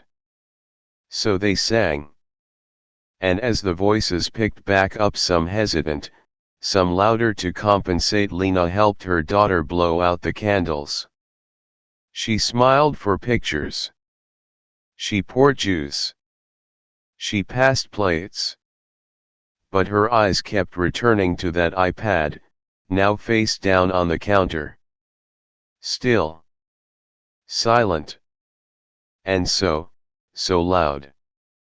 That night, after the guests had gone and the balloons had begun their slow surrender to gravity, Lena stood alone in the kitchen. The dishes were stacked, the frosting smudged, the laughter long gone. The iPad sat exactly where it had been. She picked it up. No passcode. Of course not. They shared everything. Grocery lists. Calendars. Devices. Trust. Or so she thought. She sat at the kitchen table and opened the screen. Notifications blinked like soft threats. She didn't touch anything yet. Just stared. Breathed. Then she opened FaceTime. Recent calls. Babe Rose had called yesterday. And 3 times the day before that. One was nearly an hour long. She checked messages next. It took only seconds to see the truth. Not because it was buried, but because it wasn't hidden at all. Their thread was filled with photos. Emojis. Long, winding paragraphs. Nicknames. Plans. Jokes. And then. "You're so lucky she has no idea. I love watching you lie to her and then come to me. It turns me on." Lena didn't cry. She didn't scroll further. She turned the iPad off. Set it down gently. Then she sat back and let the silence wrap around her. James snored lightly in the bedroom. In the hallway, the leftover smell of frosting and smoke still hung in the air. Lena stared at the dark window and whispered, not to anyone, but to herself. Some things don't need to explode. They just need to be seen. And tonight, she had seen everything. Lena waited until she could hear the steady rhythm of James's breathing from the bedroom. The sound was too peaceful for what had just happened. It made the weight in her chest sink deeper. She picked up the iPad again and sat at the dining table, her back straight, her breath shallow. The glow from the screen cast a pale reflection on the surface of her coffee mug, still half full from earlier. She didn't need to guess a password. There wasn't one. The arrogance of it settled over her like dust. She opened the Messages app. The most recent thread was still with Babe Rose. The conversation picked up right where it had left off. There was no effort to hide anything. In fact, it was the boldness that shocked her more than the content. There were messages going back months. Weeks of flirtation. Jokes she'd never heard.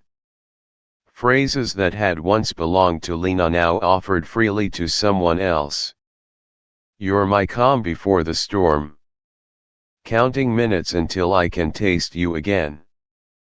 Thursday works, she's got a parent-teacher conference. We're safe. Lena paused. Thursday. She checked the calendar in her mind. She had a parent meeting that day 5:30 p.m. She remembered rushing home, apologizing for being late, and him saying it was no problem, he'd ordered takeout and saved her a plate. She opened the Notes app. There were lists. Grocery items. To-dos. But also something else.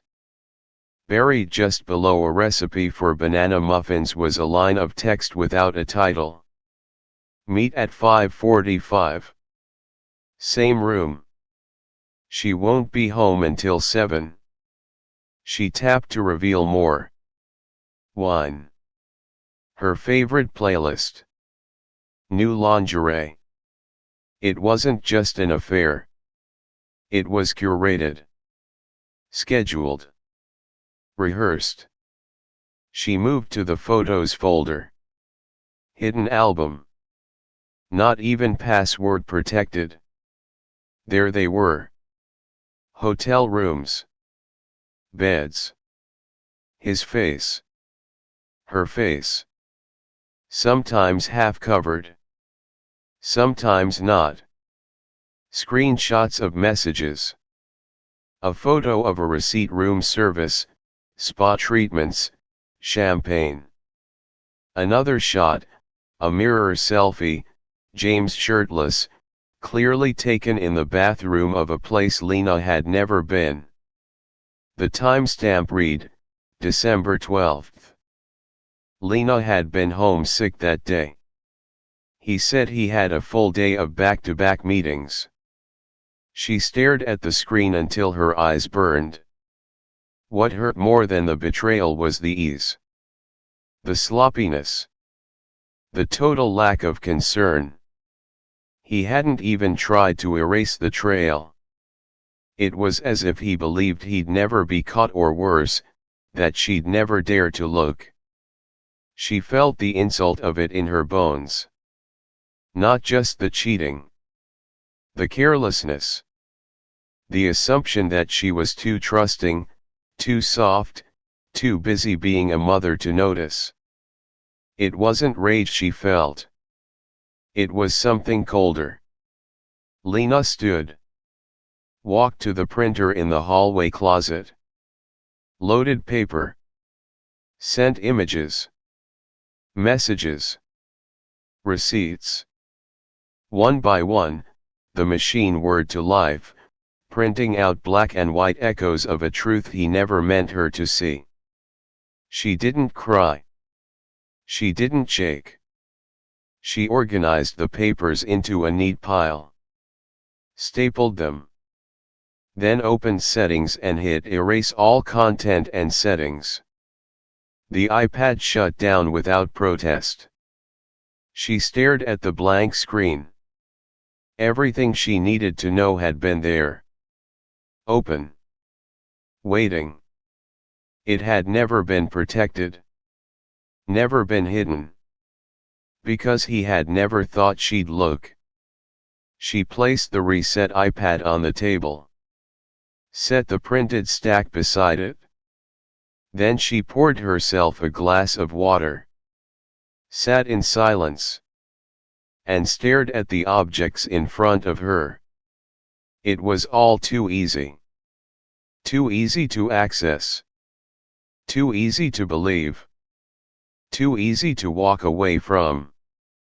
And she would. But not tonight. Tonight, she would memorize every detail. Not to hurt him. Not to use later. But to remember what it felt like to be underestimated. So that she would never, ever let it happen again. The house Lena grew up in hadn't changed much. The walls still held the same framed photos, the same scent of lemon polish and warm laundry. Her mother welcomed her without questions, only arms and soft instructions. The guest room is made up, breakfast will be light, take your time. For the first few days, Lena didn't say much. She played with her daughter in the garden. She took long walks around the neighborhood. She sat under the olive tree in the backyard and watched the sky shift from pale morning to deep dusk. No outbursts. No breakdowns. There was nothing left to explode. She began writing again, not for work, not for therapy, but for herself. At first it was scattered, thoughts in notebooks, sentences on the notes app of her phone, stray reflections on napkins and backs of receipts. But eventually, she opened her laptop and created a post on a quiet forum she had once used during her teacher training years. She titled it, "What the iPad Didn't Need to Hide." The piece wasn't about revenge. She didn't name names. She didn't mention hotels or screenshots. Instead, she wrote about trust. About convenience. About how the same technology that brings us closer can also unravel us in an instant. She described what it felt like to discover everything not in some dramatic revelation, but in a device that hadn't even been locked. She ended the post with a quiet line. "I didn't need a password to find the truth. I just needed the courage to open the screen." She logged off without checking comments. But by the next morning, her inbox was full. Women wrote to say they had lived that exact moment. Men wrote to say they had lost marriages because of things they thought would never be found. Parents wrote about how their children had taught them more about digital transparency than their spouses ever had. And beneath the stories was something else: gratitude. Not for the pain, but for the clarity. The post spread. A school principal in Oregon asked if she'd be willing to share her reflections with a staff training group. A parenting blogger quoted her line about courage and the screen. Someone from a university reached out for permission to cite her story in a seminar about tech, ethics, and emotional labor. Lena said yes. But quietly. She didn't make a video. She didn't tell anyone what happened behind the scenes. She didn't need to. She hadn't written to be known. She'd written to release.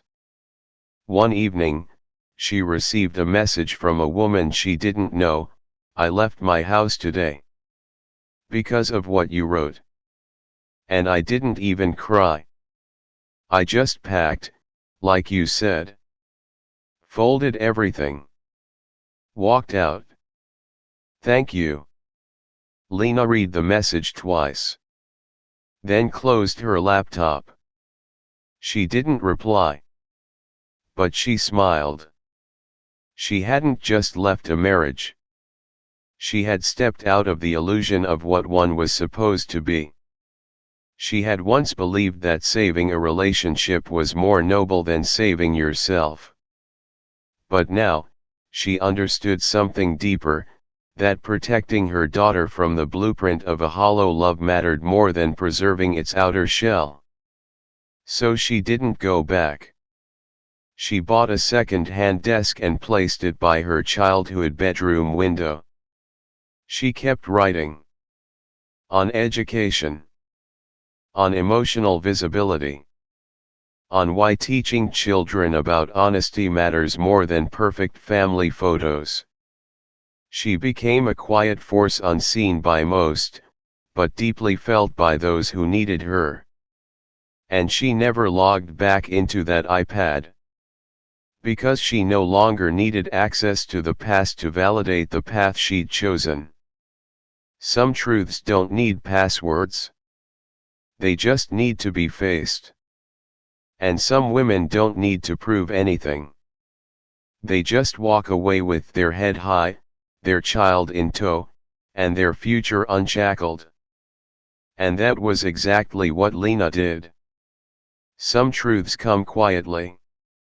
Like an unlocked screen. Or a woman who walks away without a word. But in our next story, the silence won't be hers. Because when a wife from San Jose finds an unfamiliar credit card charge, she doesn't just ask questions. She asks the hotel manager. Stay with us for the next chapter in 10 True Affair Stories from California. Because some betrayals hide in spreadsheets. Until someone brave decides to read every line. She didn't touch his phone. She didn't guess his passwords. She just checked one unfamiliar hotel charge. And called the front desk. What she found wasn't just a reservation. It was a routine. And when he sat down for dinner, she slid a printed spreadsheet across the table.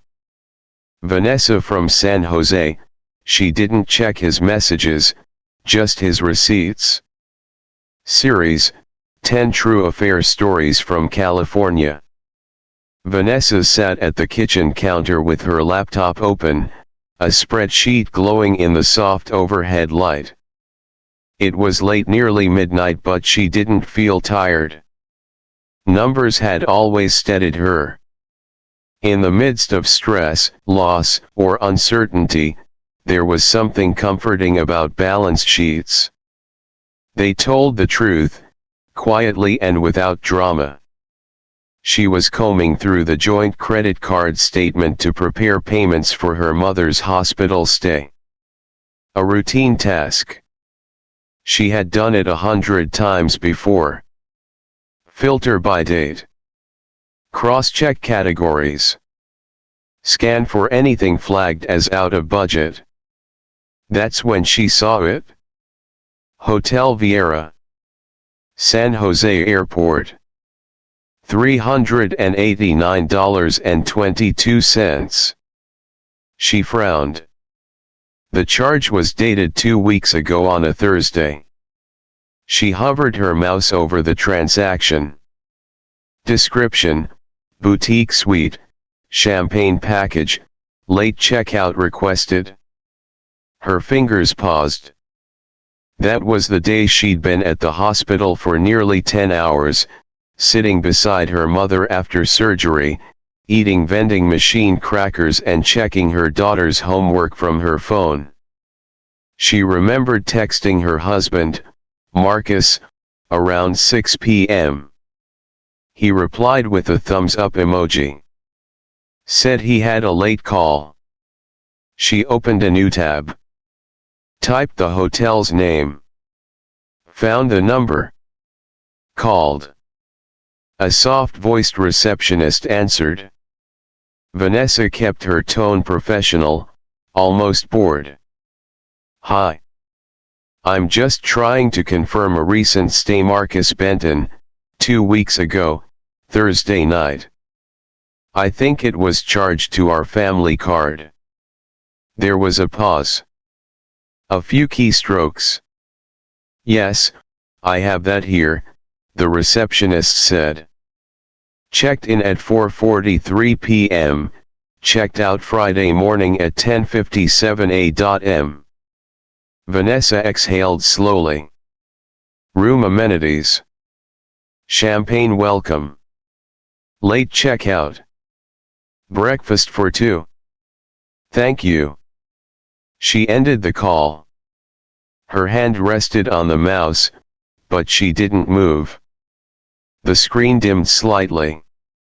Her reflection hovered faintly over the spreadsheet. No confrontation rose inside her. No instant fury. Just the sensation she used to get at work when something didn't reconcile: a number off, a date that didn't match. Her body knew the truth before her mind could form the words. She opened the full monthly statement. Uber rides. Dinner at a place they never went to together. One florist. A second hotel 2 months back. It wasn't just one mistake. It was a pattern. She created a new worksheet. Named it, Anomalies. Column A, Date. Column B, Vendor. Column C, Amount. Column D, Explanation, if any. Column E, Notes. She copied the Hotel Vieira charge into the first row. This wasn't paranoia. It was protocol. At her job, she was trusted with finding financial inconsistencies. She knew the difference between noise and a signal. And this was a signal. She didn't cry. Didn't slam the laptop shut. She highlighted the row, turned the cell red, and saved the file. Some women checked phones. Some checked clothes. Vanessa checked the numbers.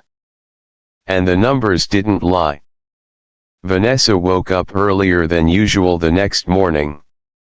The coffee hadn't finished brewing before she was already back at the kitchen counter, laptop open, cursor blinking on the spreadsheet she had started the night before.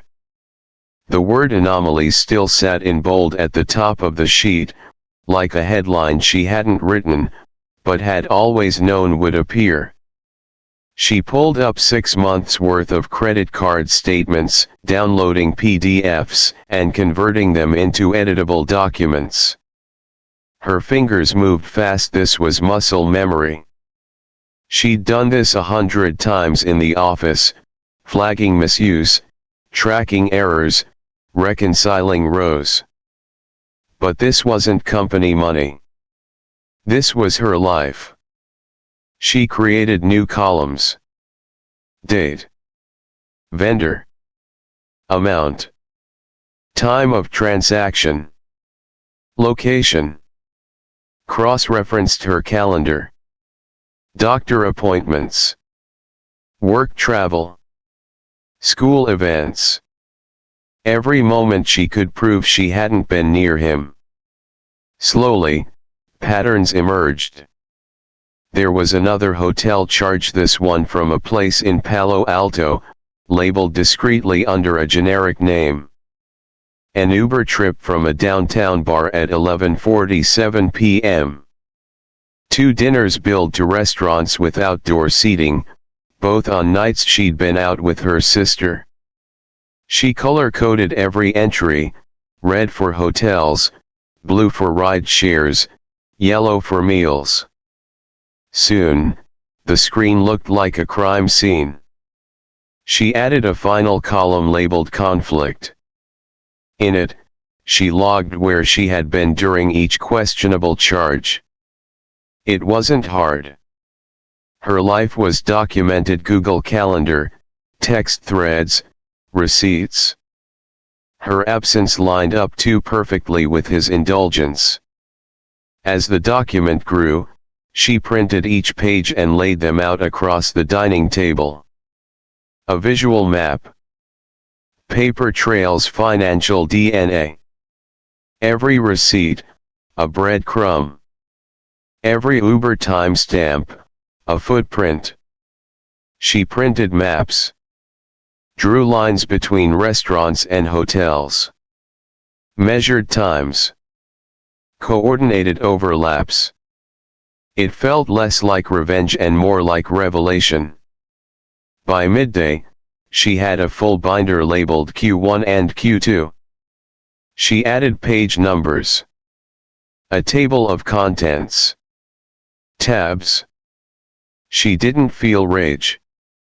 Only precision. There was no drama in data. It was just numbers. But numbers carried weight. And now, they spoke. Every charge he thought she wouldn't notice had become a chapter. She paused and sat back, scanning her work. The same way she had audited complex systems at her job, she had audited her marriage. And the system had failed. It wasn't just the betrayal of intimacy. It was the betrayal of logic. Of pattern. Of assuming she'd never run the report. She reached for a pen and jotted a note on a yellow sticky pad. Never mistake silence for ignorance. Then she placed it on the cover of the binder. Later that evening, she opened her personal journal and wrote, not about heartbreak, but about structure. He didn't hide the truth, she wrote. He just hoped I'd never measure it. And she had. Line by line. Vanessa didn't light candles or play music. She didn't cook. The table was set for 2 takeout containers in the middle, a pitcher of water, and a plain manila folder directly between them. No centerpiece. No wine. Just silence waiting to be filled. Marcus walked in like it was any other Wednesday. He loosened his tie, kissed her cheek, and said, "Thanks for ordering." "Rough day." She gestured to the chair across from her. "Sit." He did. She didn't hand him the folder. She slid it. Slowly. Deliberately. He glanced at it, then at her. "What's this?" She said nothing. Just looked at him. He opened the folder. Inside, spreadsheets. Color-coded charts. Printed receipts. Timelines. A complete audit of his carelessness. His eyes darted across the pages. He flipped one. Then another. Vanessa watched as the realization set in, not just that he'd been caught, but that she had done it with irrefutable structure. There were no photos. No accusations. Just dates, amounts, cross-references, and highlights. He licked his lips. "Vanessa, I dash." She raised her hand. No words. Just stillness. He looked down again. His finger hovered over a highlighted charge from March 3rd, dinner for 2 at a place she hated, tagged at the same time she'd been at a parent-teacher conference. She spoke, finally. "I used to track your growth as a man. Now I just track your expenses." Marcus leaned back, shoulders sagging. "It's not what it looks like." She tilted her head. "Then you should read it more carefully." There was no anger in her voice. Only precision. She wasn't here for tears. Not his. Not hers. She stood. Walked to the kitchen. returned with a second folder. "This is for you," she said, placing it beside the first. "Account closures. My removal from the mortgage. And the lawyer's number if you'd like mediation." Marcus's mouth opened again. And again, nothing useful came out. She sat back down. "I'm not asking questions. I'm not looking for reasons. I'm giving you your ledger. And I'm balancing mine." He dropped his head into his hands. She waited. Calm. Like someone who had done this before, not because she had, but because she had done the emotional math. And the total was 0. No savings. No gain. Just a clean, quiet exit. When she finally stood again, she said nothing else. She left the room the way she'd entered, quiet, calculating, complete. And behind her, Marcus sat alone, surrounded by everything he never thought she'd count. Vanessa packed the next morning without fanfare. She folded clothes with care, filled 2 suitcases, and placed her laptop in the padded sleeve she always used for audits. There were no tearful glances at the walls, no dramatic moments in the doorway. She had already said everything she needed to say with spreadsheets and silence. By noon, she had removed her name from the shared utilities, called the bank to separate accounts, and scheduled a visit to the leasing office to amend the rental agreement. Each action was deliberate, logged in her own personal checklist, complete with check boxes and timestamps. There were no arguments. Marcus didn't try to stop her. Whether he understood or simply accepted, she didn't know.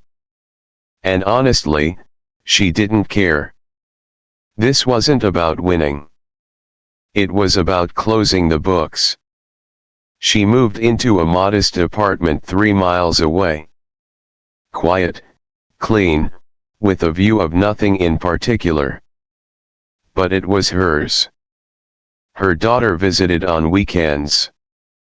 They baked cookies, watched documentaries, and worked on math homework with sharpened pencils and soft jazz in the background. Vanessa didn't change who she was. She simply removed what no longer aligned. A week later, she published a post on her industry's internal blog. Not a confession, not a tell-all, just an observation. The title, Emotional Leakage: How Spending Habits Reveal Relationship Health. It opened with a line that could have been mistaken for academic detachment. When a pattern emerges in discretionary spending, it often mirrors a deeper, unspoken need. The post outlined how inconsistencies in personal finance could signal not just financial mismanagement, but emotional misalignment, impulse, guilt, deception, neglect. She shared anonymized case studies. She included charts. The tone was professional, clinical, but between the lines, there was something else: experience. It spread quickly. Colleagues shared it. A university professor emailed to ask if she'd speak on a panel. A mental health advocate requested to reprint the article for a broader audience. Dozens of quiet messages trickled into her inbox. "I read this and cried. Thank you. I never thought about it this way, but it makes sense. I finally checked our account. You made me feel less stupid." Vanessa responded to none of them. But she read every word. It was never about going public. It was about going clean. She didn't post a quote on Instagram. Didn't trash his name. Didn't forward the receipts to his colleagues. She had what she needed, a zero balance. No remaining questions. No emotional debt. One evening, she walked through her new apartment with the lights off. Just moonlight through the blinds. The space felt quiet, but not lonely. She sat on the edge of her bed and opened a small notebook. She wrote, "Clarity doesn't need closure. It just needs boundaries." Then she put the pen down. And she didn't pick it up again. Vanessa didn't become a spokesperson for betrayal. She became a reminder that sometimes the most powerful stories are the ones no one knows are yours. And when she went to sleep that night, she didn't dream of confrontation. She dreamed of balance. And she'd already achieved it. Some endings come with fireworks.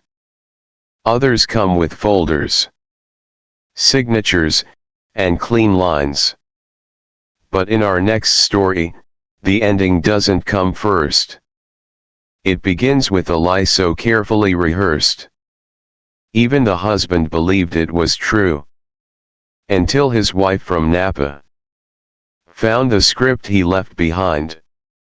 Stay with us for the next chapter in 10 True Affair Stories from California. Because some affairs aren't spontaneous. They're planned.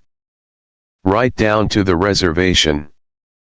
He said it was a retreat. She said okay.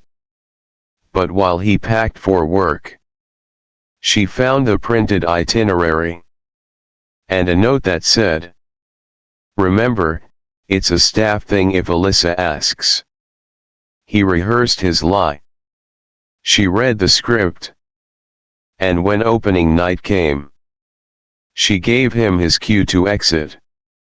Alyssa from Napa, she found the script to his affair.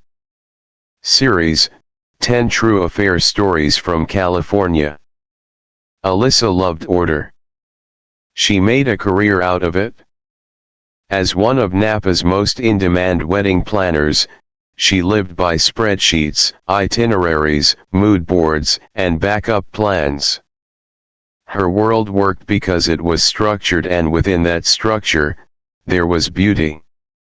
So when Matthew told her he had a 3-day team retreat in St. Helena, she didn't flinch. It made sense.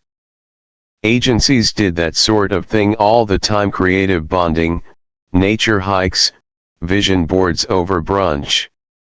He kissed her goodbye with a duffel bag slung over his shoulder and said, "No reception up there. Don't worry if I don't text." She didn't. 3 days passed. He returned. Brought her wine. Told a generic story about group hikes and late nights brainstorming around fire pits. She smiled. Nodded. Believed it. Until the following week. She was reorganizing their office closet, a task she'd meant to do for months. Old vendor catalogs. Expired business cards. Dusty event programs. And then, tucked behind a stack of swatch books, she found it, a folder labeled Weekend Escape, B. She opened it, expecting to find something work-related, maybe a wedding package proposal. But what she found made her still. The first page was a printed itinerary. Friday to Sunday. Check-in time. Spa appointments. Dinner reservations. Wine tastings. Everything timed to the minute. Neat. Professional. But not official. Not from his company. There was a printed dinner menu with herbed risotto and a note that read, "Ask for window seat, she loves sunsets." Another page detailed massage bookings for 2. At the bottom of one sheet, scribbled in Matthew's handwriting, Remember, it's a staff thing if Alyssa asks. She read that line twice. Then a third time. The phrase didn't hit like a bomb. It landed like a whisper, one that unraveled everything. She looked back at the itinerary. There was no mention of a team. No meeting rooms, no group activities. Just two names, again and again, Matthew, and someone listed only as B. It wasn't just betrayal. It was planning. Scripting.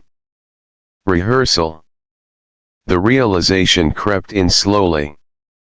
Like fog through a vineyard. Alyssa had planned over 200 weddings. She'd crafted stories. Built moments. Managed the chaos of love. But now she saw it clearly, she had become the background character in someone else's scene. Her name wasn't in the script. Not even in the acknowledgments. She placed the folder back on the desk, careful not to crumple the corners. Then she sat down. And breathed. At first, she tried to rationalize.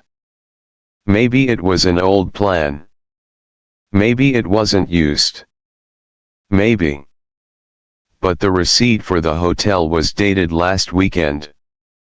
The same weekend she'd spent repainting the guest room and thinking how quiet the house felt without him. Quiet, because it had been staged. She picked up the itinerary again. Scanned for anything redeemable. Anything that could turn this into a misunderstanding. Nothing did. There were no gaps. No improvisation. Just precision. And that, more than anything, was what made her stomach tighten. It was perfect. Planned, like the weddings she orchestrated. Only this time, she hadn't been invited.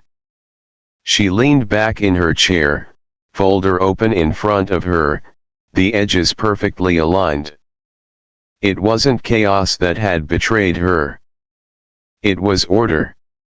And Matthew had used the language she trusted most: structure, detail, control to lie. Not impulsively. Not messily. But beautifully. She stared at the line again. Remember, it's a staff thing if Alyssa asks. And in that moment, Alyssa didn't cry. She started planning. The following morning, Alyssa poured her coffee and sat at the kitchen island like she did every day. But this time, instead of checking emails or reviewing client timelines, she opened her notes app and began listing every detail Matthew had mentioned about his retreat. No cell service up there. All meals are pre-arranged. We'll share a cabin as a team. Each phrase sat alone on the screen, harmless in isolation, but together they began to echo something far more rehearsed. She returned to the folder. Turned through the pages again. And there they were, identical lines. Not paraphrased. Not improvised. Word for word. She highlighted them in yellow. The same way she highlighted potential discrepancies in wedding schedules or vendor contracts. It was the same instinct: mark what doesn't match reality. She pulled up her calendar. Matched the itinerary's times with her own schedule. When he had claimed to be hiking, she was ordering new linens. When he said they were in a no-phone zone, she saw a timestamp on his last email to his assistant sent from a cafe with Wi-Fi. This wasn't a lie. It was a production. Matthew hadn't just covered his tracks. He'd storyboarded them. The script, she realized, wasn't just about covering the affair. It was designed to make her feel unnecessary. Don't worry if I don't text. Don't expect me to call. It wasn't avoidance. It was direction. Alyssa felt no tears. No heat rising in her throat. Just clarity. Cold, sharp, professional clarity. It reminded her of a time a bride's father had tried to sabotage the wedding schedule to stop his daughter from marrying. He'd done it subtly. Quietly. Moved flowers. Lied about arrival times. When Alyssa uncovered it, she didn't scream. She rebuilt the timeline, reprinted the programs, and had the bride walking down the aisle before anyone else noticed. This was no different. Except it was. Because this time, the bride was her. She began to rewind conversations from the last month. The quiet dinners. The forced smiles. The moments when he answered questions with half sentences, delivered like lines from a script. She could hear the rehearsals now. See the stage lights. Feel the artificiality behind his affection. She wasn't mad that he lied. She was devastated that he practiced. She had spent her career creating beautiful illusions, floral arches, candlelit dances, vows delivered under golden hour skies. But her illusions were honest. Transparent in their artifice.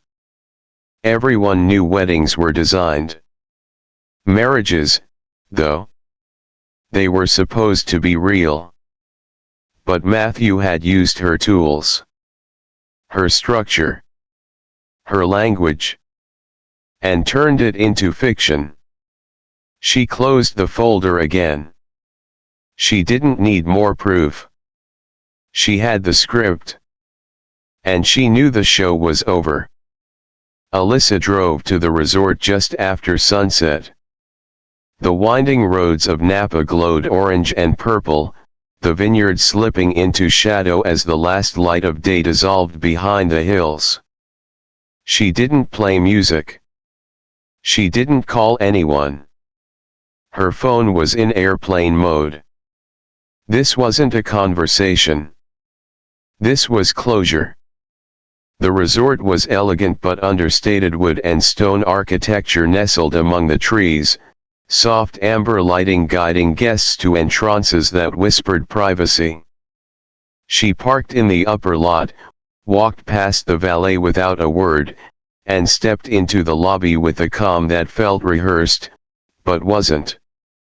Her heels clicked softly on the tile as she approached the front desk. The young woman behind the counter greeted her with a professional smile. "Good evening. Checking in?" Alyssa nodded. "Yes. One night. Reservation under Alyssa Monroe." While the receptionist typed, Alyssa reached into her bag and pulled out the folder. The same folder she had found behind the swatch books. She had added one new item to it, a handwritten note on heavy stationery. "You rehearsed it well. But this isn't your show anymore." The receptionist handed over the room key. "Would you like assistance with luggage?" Alyssa shook her head. "Actually, I have a delivery. Can you please send this to Matthew Carter? He should be checked in already." The receptionist glanced at the name on the folder and nodded. "Yes, he's in cottage 4. I'll have it delivered right away." "Thank you." That was it. No dramatic reveal. No confrontation in the dining hall. No accusations hurled across candlelit tables. Alyssa took her key, walked to her room, and let the quiet hold her. Her room was cozy. A king-sized bed with white linens, a fireplace already glowing, a chilled bottle of water on the nightstand. She didn't unpack. She didn't sit. She stood by the window and watched the wind stir the trees. Somewhere, a door closed. Somewhere, a delivery was made. Somewhere, Matthew opened a folder. She imagined his face. The confusion. The recognition. The understanding that she had found it all. Not just the affair but the performance. And now, she'd ended it with a single, final cue. She wasn't the abandoned wife. She wasn't the betrayed woman. She wasn't even the audience anymore. She was the one who walked backstage and turned off the spotlight. She slept without dreaming. The next morning, she left before breakfast. Checked out quietly. No note. No second message. Just the empty stage behind her. And a life waiting beyond the curtain. Alyssa didn't tell anyone at first. Not friends. Not her sister. Not even her therapist. She needed silence, not sympathy. But silence, she realized, had never really protected her, it had only disguised her. One night, with a glass of wine beside her and the soft hum of the dishwasher in the background, she opened her laptop and began to write. The title came before the rest. How we all script ourselves into silence. It wasn't about Matthew. It wasn't even about infidelity. It was about performance, how so many women, herself included, played the role of the stable wife long after the part had stopped fitting. She wrote about emotional scripting. About nodding when you want to object. About saying I'm fine when you're fractured. About believing you're part of the story when you've been written out of the scene. It wasn't angry. It wasn't dramatic. It was honest. She posted it on a small professional blog, one she'd used years ago to document event planning insights. By morning, her inbox had nearly collapsed. Hundreds of messages. Wedding photographers. Mothers. CEOs. Teachers. Strangers. I feel like you wrote this inside my head. I didn't even know how quiet I'd become until I read this. This made me stand up from a dinner I didn't want to sit through. She didn't reply to every message. But she read them. Every single one. Within 2 weeks, she was invited to speak at a women's business panel in Santa Rosa. A month later, she hosted a workshop on emotional boundaries for female creatives. The invitations kept coming, not because she was famous, but because she had told the truth, beautifully and without apology. She never mentioned Matthew. Never published the itinerary or the note. She didn't need to. The power wasn't in the exposure. It was in the rewrite. She told every audience the same thing: if you wouldn't accept the role on stage, stop accepting it in your life. And they listened. Not because she was loud. But because she had once been silent and now she wasn't. Alyssa still planned weddings. Still matched florals to seasons and made timelines sing. But she no longer performed in someone else's version of marriage. She lived outside the script. And in doing so, she gave others permission to do the same. She didn't win. She exited. Gracefully. Quietly. Completely. And that was more powerful than any standing ovation could ever be. Some stories don't end with applause. They end when the woman quietly rewrites the script and exits before the curtain call. But in our next story, the truth doesn't wait to be discovered. It walks in, wearing heels and holding a glass of red wine, right in the middle of his dinner date, with someone who wasn't his wife.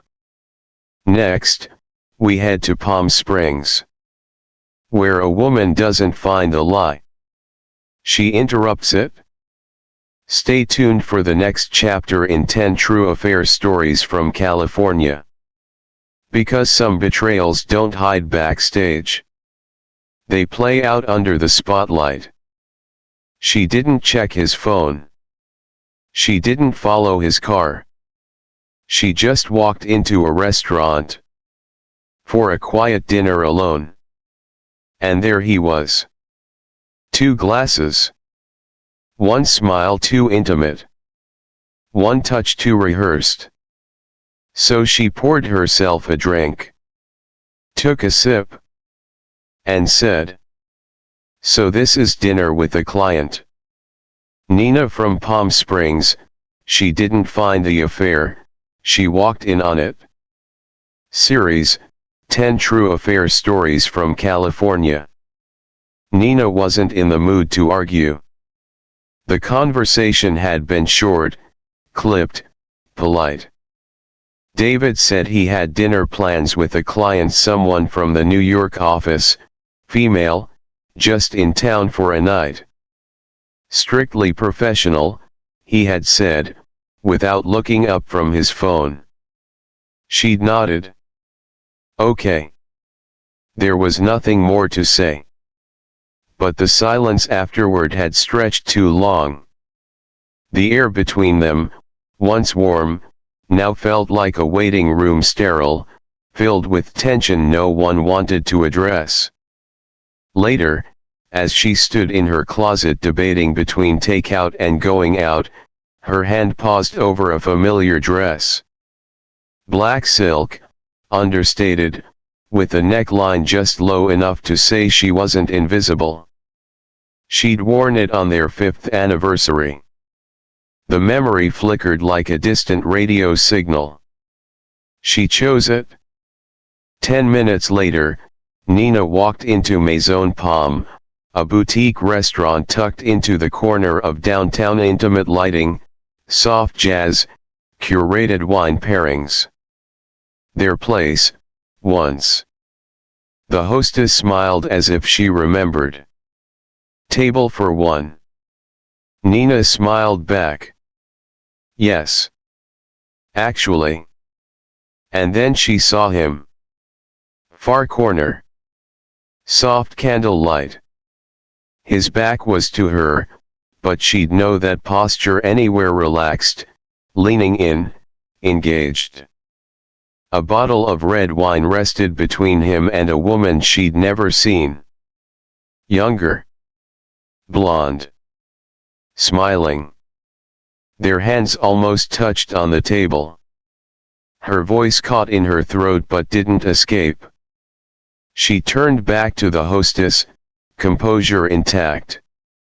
Change of plan, Nina said. I'll take the bar. She didn't rush. She didn't cry. She sat, ordered a glass of wine, and let herself observe. They were laughing. David reached for the bottle and poured another round. His fingers grazed the woman's wrist. She didn't pull back.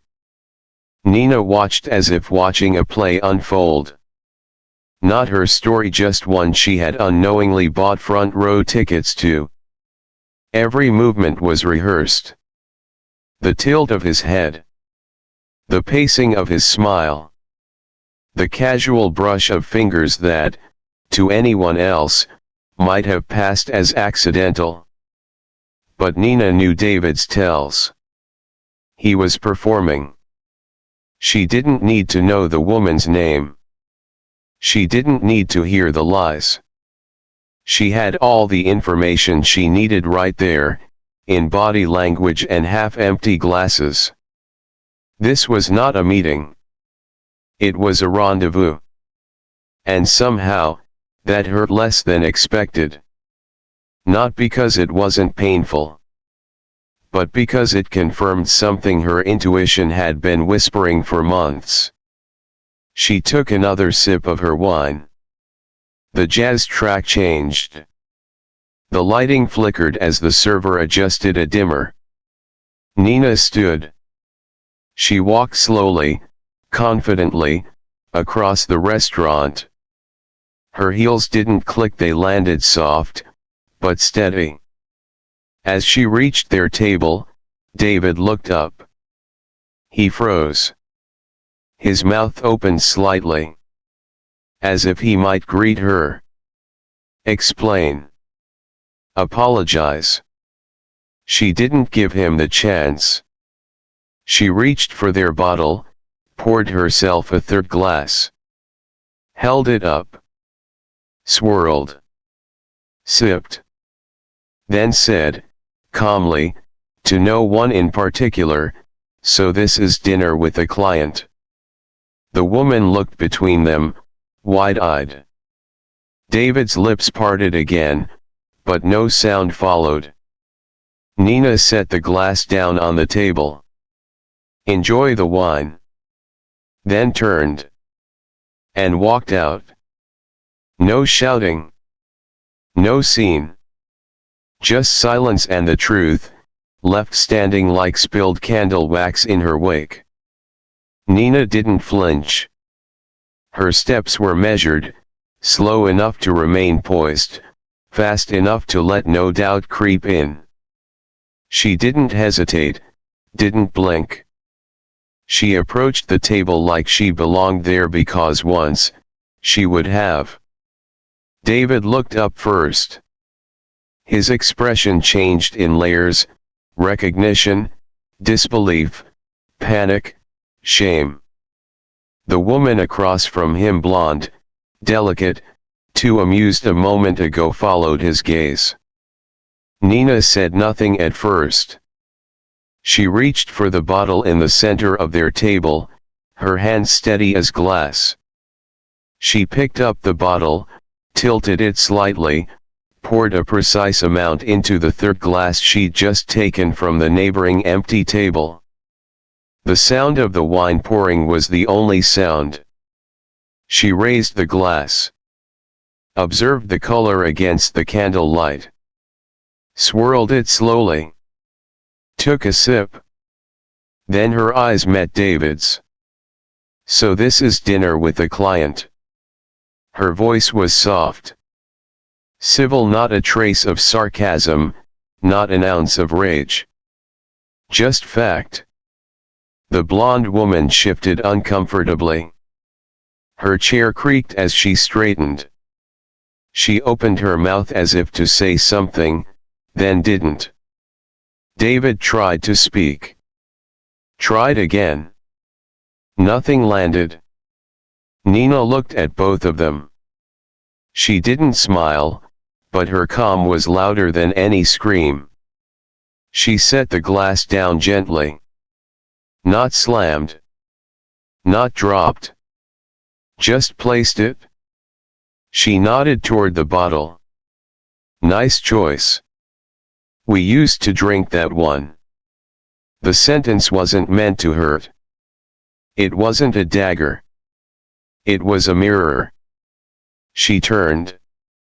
Each step away from the table felt like closing a curtain. One more row of fabric between her and whatever performance they had planned. She didn't look back. She didn't need to. As she reached the restaurant doors, the maitre d' glanced up, perhaps expecting a scene, perhaps expecting a collapse. But Nina gave him a polite nod. Almost as if she were leaving a dinner that had gone just fine. Outside, the desert air was cool, dry, sharp. She inhaled deeply. The night wrapped around her like clean linen. She hadn't broken. She hadn't faltered. She had stepped into the middle of the show and walked off stage without applause. Not because she needed to prove anything, but because she refused to play along. The pain was there. Of course it was. Not because he had touched someone else, but because he'd done it so comfortably, so publicly. As if her intelligence wasn't something to account for. That was what burned. The arrogance. Not the betrayal itself, but the assumption that she'd never see it. That she'd never act if she did. She walked the block slowly. Let the heels carry her home like punctuation, each step a full stop. By the time she unlocked her front door, she wasn't fuming. She was rewriting. Not the story. The ending. The house was silent when she stepped inside. No lights. No music.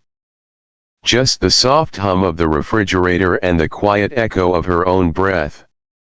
Nina closed the door behind her and stood still for a moment. She didn't cry. She didn't scream. She walked to the bedroom with the same calm precision she'd carried through the restaurant. The suitcase was already halfway under the bed. She slid it out, laid it open, and began folding. Not in haste. Not in rage. Every item she packed felt like a boundary being re-established. A line being redrawn. She didn't take much, just enough to leave clean. Her wardrobe had always been curated: neutrals, confidence, structure. She chose pieces that would match silence with strength. A laptop. A small jewelry case. Her favorite black heels. The same ones that had walked her across a lie and out the door without a tremble. She zipped the suitcase. Placed it by the door. Then sat down at her desk. No tears. No deep sighs. Only the quiet tapping of keys as she opened her email. To David Carter. Subject: left blank. Message: next time you perform in public, remember, some of us don't applaud. We leave. She hit send. Closed the laptop. Looked around the room. It looked the same, but it no longer held her. Not really. At 2:03 a.m., she ordered a ride. She didn't hesitate when the driver arrived. He offered to help with her suitcase. She thanked him. 20 minutes later, she stood in the lobby of the Solane quiet boutique hotel tucked behind date palms and stone fountains. She had once planned a wedding here. It had been beautiful. Honest. Two people who knew exactly who they were. She remembered thinking, that's what I want one day. Now she just wanted clarity. The night manager recognized her. Checking in, Ms. Carter. She nodded. Just Nina now. He didn't ask questions. Handed her the key. Room 204. It overlooked the courtyard. Soft lights flickered in the trees. A pool glistened quietly below. She sat on the edge of the bed and finally let herself exhale. Not broken. Not ruined. Just removed. Removed from a role she hadn't auditioned for. Removed from a script she hadn't written. Removed from a man who thought deception looked better in dim lighting. She didn't regret walking in. She only regretted not walking out sooner. And now she had. No applause. Just stillness. And the knowledge that next time, She wouldn't wait to be written out. She'd write the scene herself. Nina didn't share her story out of anger. She didn't name names. She didn't detail the wine, the woman, or the words she didn't say. She simply wrote what it felt like to walk into a room and realize the play had already begun without her. She titled it "The Night I Interrupted His Play." It was a quiet essay. Less about betrayal, more about disorientation. Less about blame, more about clarity. It spoke of timing, of presence, of the moment you realize you're not part of the scene but part of the set. The difference between being loved and being used as a backdrop. She posted it late one night on a forum for women in hospitality. Within days, it was everywhere. Shared on newsletters for female creatives. Quoted in podcasts. Screenshot on Instagram stories. Her inbox filled slowly, then all at once. I didn't know how to walk out. You just showed me. I've been applauding too long. I didn't realize I was the audience, not the partner. Nina read them all. She answered none. Not because she didn't care, but because she wasn't trying to start something. She was trying to end something with grace. She was not a speaker. Not a coach. She didn't Monetize the moment or chase a following. She just continued to do her job, live her life, and keep her own curtain closed. She declined invitations to speak. She turned down interviews. When asked if she'd write more, she answered honestly, I wrote it because I needed to stop clapping. The applause, after all, had never been for her. She walked through her days now with a quiet surety. She said less, observed more. She knew how to spot rehearsed affection. She knew how to feel when someone was performing instead of being. She didn't go looking for new love. She went looking for her own rhythm. No curtain calls.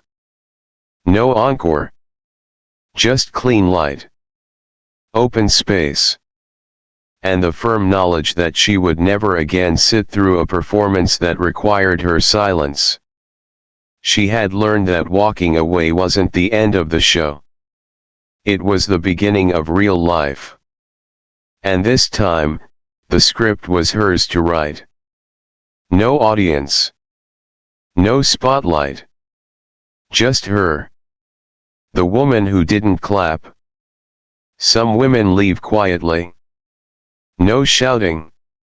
No broken glass. Just a full glass of red wine. And the decision not to stay for the final act. But in our next story, the betrayal doesn't happen in silence. It happens in court. When a woman from Sacramento is asked to testify for her husband, she finds herself sitting beside the woman he swore he'd never see again.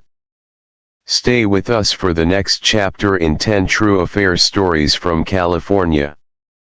Because some betrayals don't wait for discovery. They show up. On the witness stand. She sat beside him in court. Not to defend him, but to understand what he had turned her into.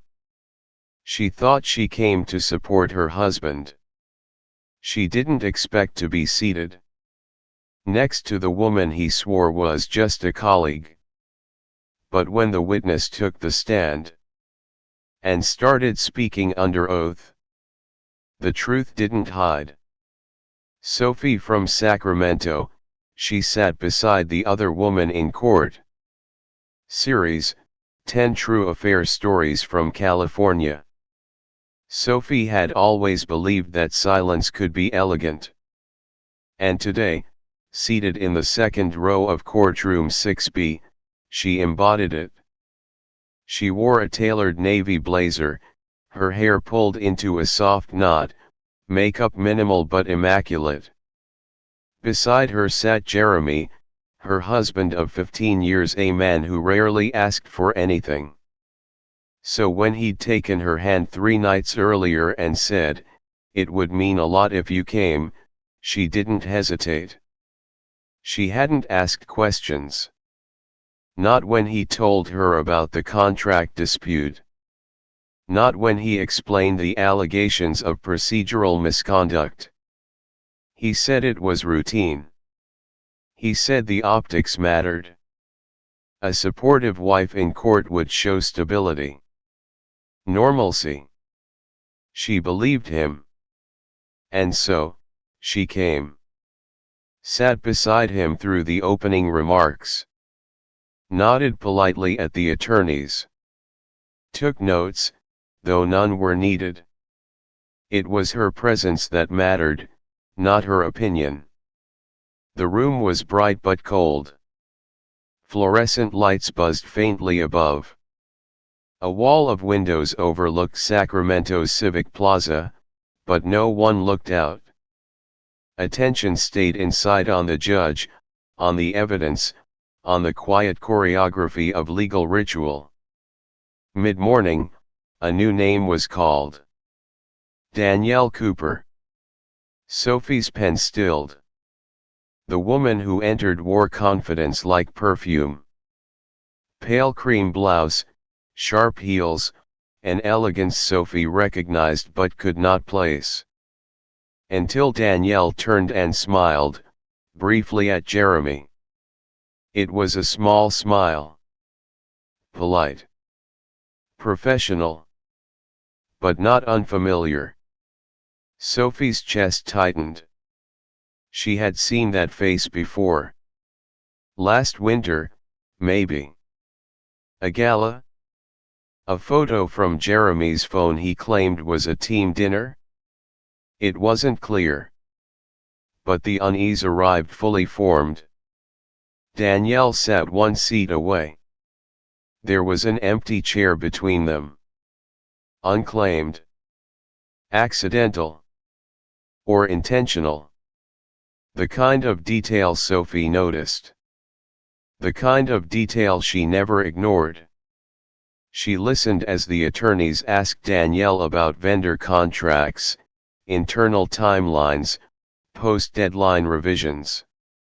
The answers came smooth. Practiced. But there was something in the rhythm. In the way she glanced once toward Jeremy. A flicker of alignment not born of spreadsheets. Sophie kept her posture. Hands folded. Face unreadable. But inside, the air shifted. She wasn't sure what she was witnessing yet. Not exactly. But her body had already decided. This was not about contracts. It was not about oversight. It was about the unspoken space between one woman and another. She looked at the chair between them, the silence of it, and felt the growing certainty that it wasn't just a seat. It was the space where truth had been sitting all along. And now, it was watching everything unfold. Sophie didn't lean forward. Didn't whisper. She simply stared straight ahead, jaw soft but locked, and waited for the moment when what she suspected would become what she knew. Not yet. But soon. The courtroom air buzzed faintly. She folded her hands tighter. Elegance, she reminded herself, even when the script changes. Danielle sat upright in the witness chair. The courtroom adjusted around her, legal pads lifted, pens readied, a subtle stilling of breath. Sophie watched as Danielle crossed one leg over the other, folded her hands in her lap, and waited for the first question. Ms. Cooper, can you confirm your professional relationship with the defendant, Mr. Jeremy Carter? Yes, Danielle said smoothly. We worked together at Atwell and Finch for nearly 6 years. In what capacity? I was a strategic partnerships manager. Jeremy was overseeing financial operations. Our teams collaborated frequently. Sophie heard nothing unusual in that. Nothing she hadn't heard before. Then the attorney continued. Were there any interactions between you and Mr. Carter outside of normal business hours that pertain to this case? A pause. Danielle's posture remained perfect. But something in her voice shifted. Yes. There were several occasions where we met after hours to finalize documents, discuss revisions, prepare for board meetings. Where did these meetings typically occur? Sometimes at the office. Other times, off-site. Restaurants. Occasionally at one of our homes. The words dropped like stones into a still lake. Jeremy didn't move. The opposing attorney leaned forward. You said one of our homes. Were these meetings always professional in nature? Another pause. They started that way. Silence. No one turned. No one gasped. It was not a courtroom built for theatrics. But the air shifted again, thicker, heavier, laced with something no verdict could clarify. Sophie felt it settle around her. Danielle continued, her voice now carefully measured. I understand this may be outside the immediate scope of the contract dispute, but it's relevant in understanding the timeline. There were evenings when documents were signed, yes. But not always in formal settings. The opposing counsel nodded. Did Mr. Carter ever ask you to backdate agreements or conceal the context of those meetings? Danielle hesitated. There was an understanding. It was all that needed to be said. Jeremy's eyes were fixed on the table. Sophie didn't look at him. She didn't look at Danielle either. She looked straight ahead, at the edge of the judge's bench, the grain in the wood, the exact point where the light from the ceiling caught a shine in the lacquer. She stared at that spot and felt everything align. Not crash. Align. This wasn't surprise. It was confirmation. This was the answer to a question she hadn't known she was asking until it was already spoken. She had thought she was here to support her husband. But she was here as part of the scenery. The supportive wife. The composed woman in the second row. A prop. A set piece in a courtroom performance that had begun long before she entered. Danielle was still speaking something about timelines, inconsistencies, late-night contract modifications, but Sophie no longer needed the content. The context had arrived. Jeremy had not denied a word. There was no objection. No turning to her with explanation, no reaching for her hand, no quiet whisper of denial. Just the silence of a man who had rehearsed his defense for the court but not for the person who mattered. Sophie sat still. Her hands, folded neatly in her lap, did not tremble. Her spine remained straight. Inside, something pulled away. Not shattered. Not broken. Just detached. As if the script she had been handed, wife, ally, partner, had been gently taken back. And all that remained was a woman alone in a courtroom, watching the scene she was never meant to see, and finally understanding why she'd been invited to attend. The lunch recess was announced with a gavel tap and the polite murmur of shifting chairs. Sophie stood slowly, smoothing the front of her blazer as the courtroom began to empty. Jeremy touched her elbow lightly, a signal to stay close. She walked beside him without a word. The corridor outside was quiet, echoing with the soft shuffle of legal shoes and hushed conversations. Once they turned the corner, away from the noise, Jeremy finally spoke.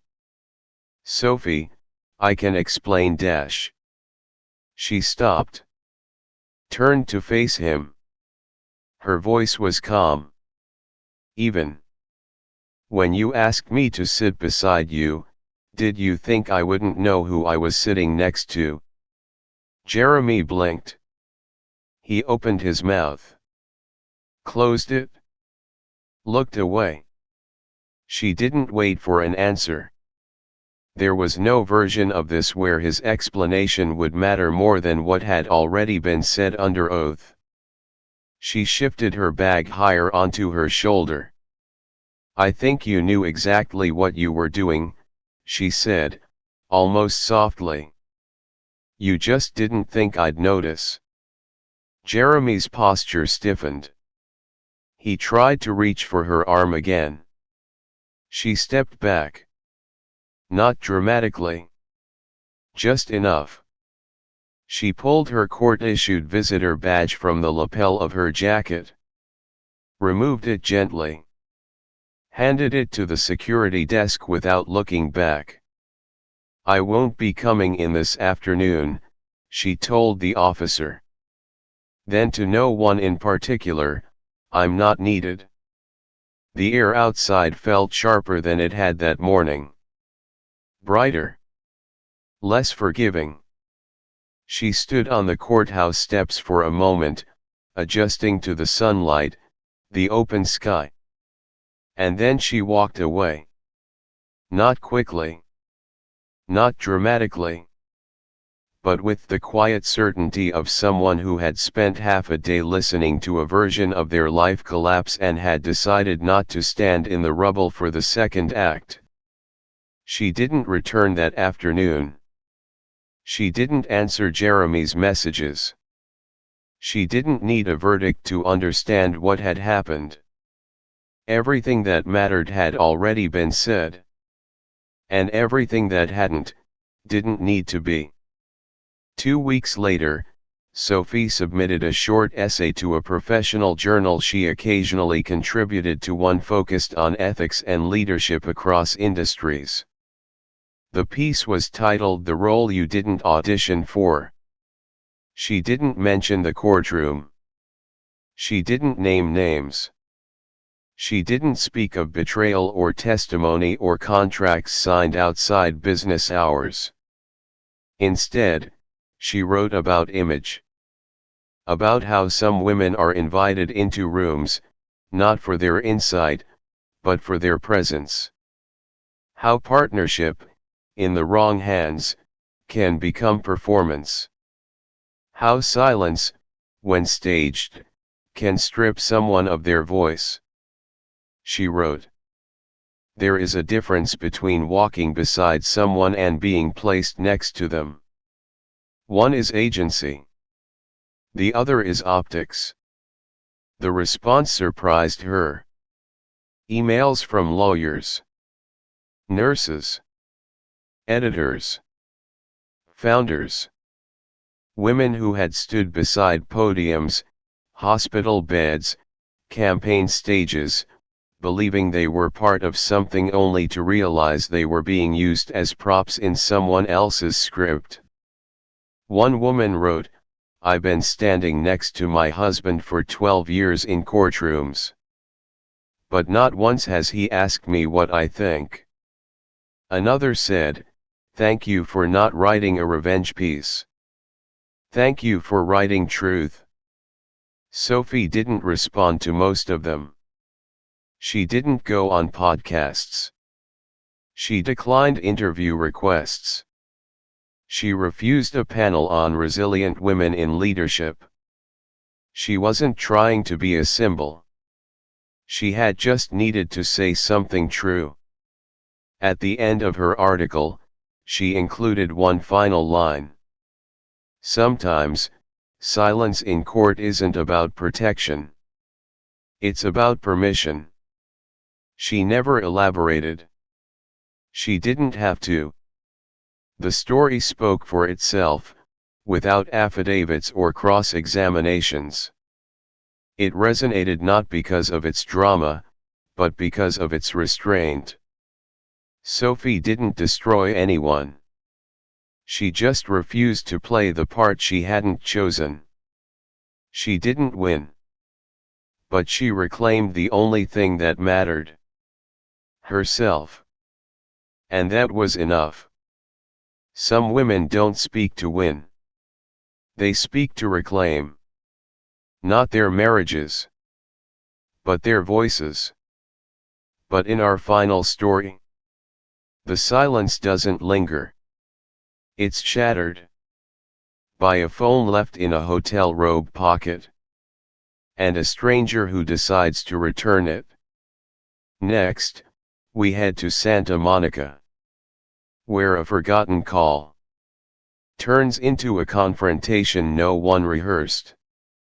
Stay with us for the final chapter in 10 True Affair Stories from California. Because sometimes, the lie doesn't fall apart on its own.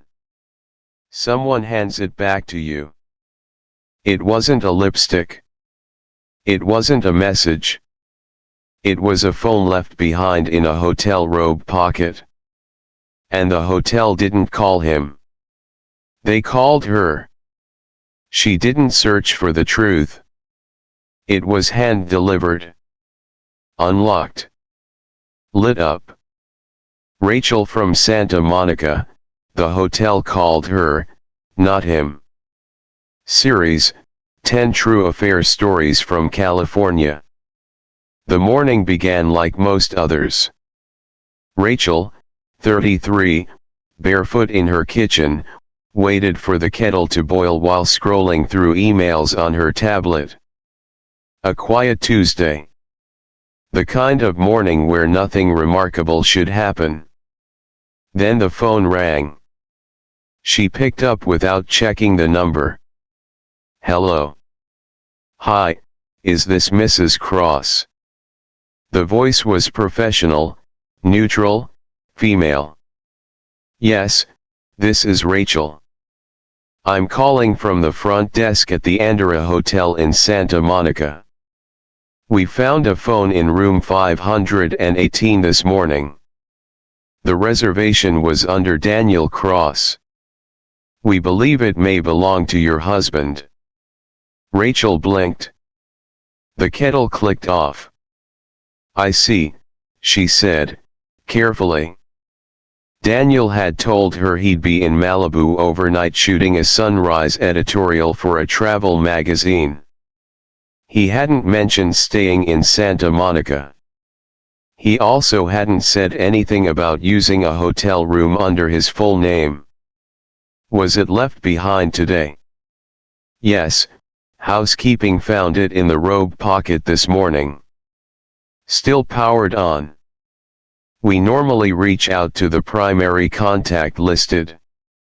It was yours. Rachel looked at the clock.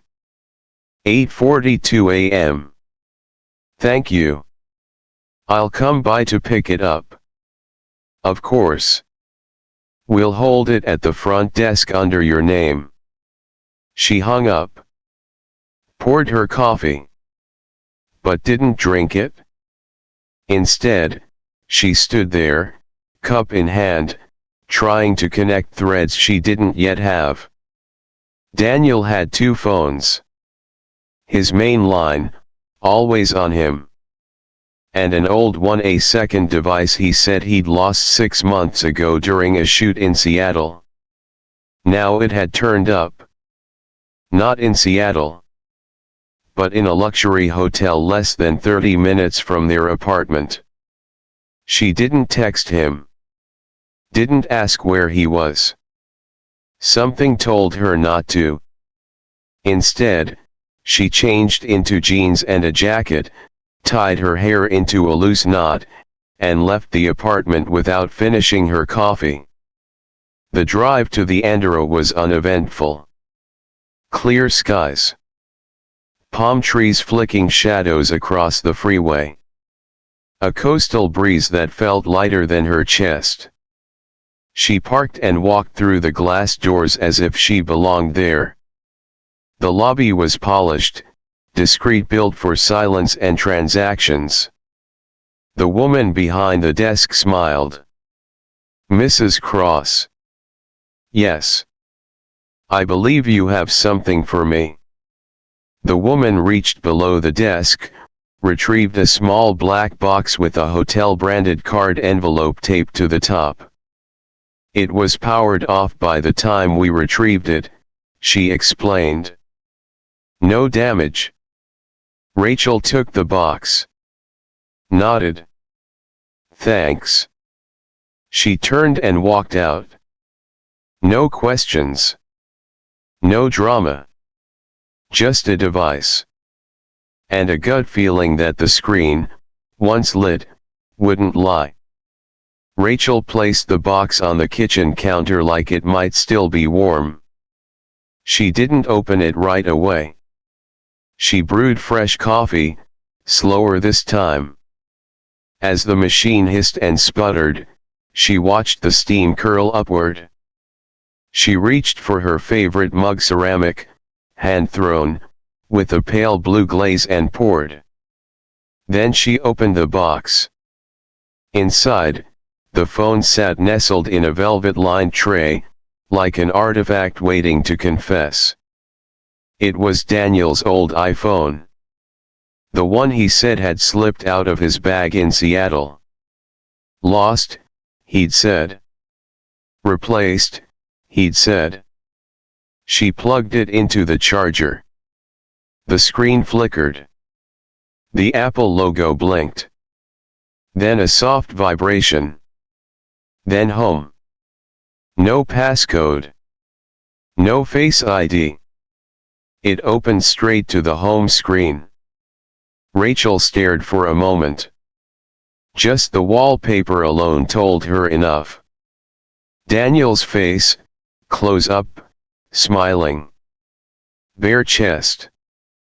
A woman's hand on his shoulder, with red nails and a wedding ring that wasn't hers. They were lying on hotel sheets. She recognized the pattern. Gold trim. Andorra. Her breath didn't catch. Her pulse didn't spike. Her hands didn't tremble. Instead, her body went still. As if choosing stillness would slow the unraveling. She unlocked the Photos app. Dozens of images. Some grainy. Most intimate. They told a story she didn't need captions for. A trip to Palm Springs. A dinner in San Francisco. A birthday cake with a single sparkler and 2 glasses of champagne. She checked messages. A contact saved as M. "You make me forget I have a home. I dream about this room more than I should." She has no idea. Each message was another stone on her chest. She read them all. Each one pressing the breath a little thinner. And yet still no tears. Because this wasn't heartbreak. This was insult. Calculation. Arrogance. He hadn't hidden it. Not really. He hadn't even locked the phone. He'd simply assumed she'd never see it. That she wouldn't notice. That she wouldn't look. Rachel set the phone down. She wiped the counter. Folded the tea towel. Straightened the stool. Order. In small things. Because the big things had already come apart.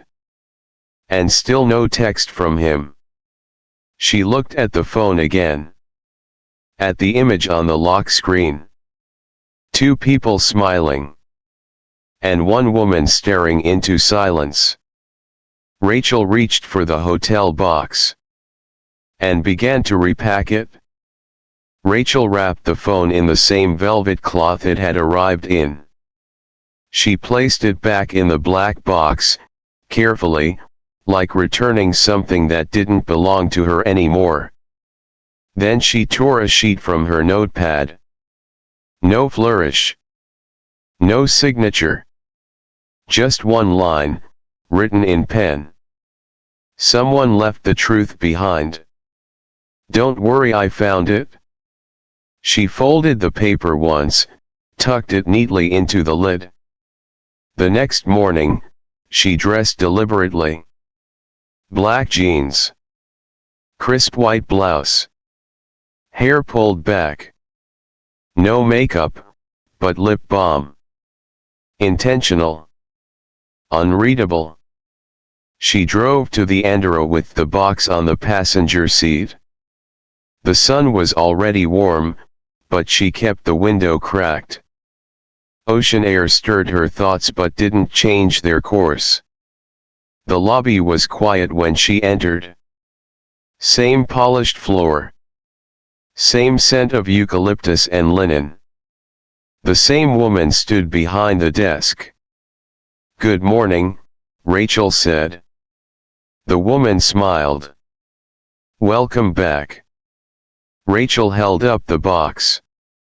"Would you be able to return this to the guest who stayed in room 518 yesterday? Daniel Cross." The woman accepted it with a nod. "Of course. I'll make sure he receives it." No questions. No hesitation. Rachel nodded once. "Thank you." And she left. No pause. No looking back. Outside, the air felt lighter. She didn't check her phone. She didn't text him. There was nothing to confront. The message had been delivered.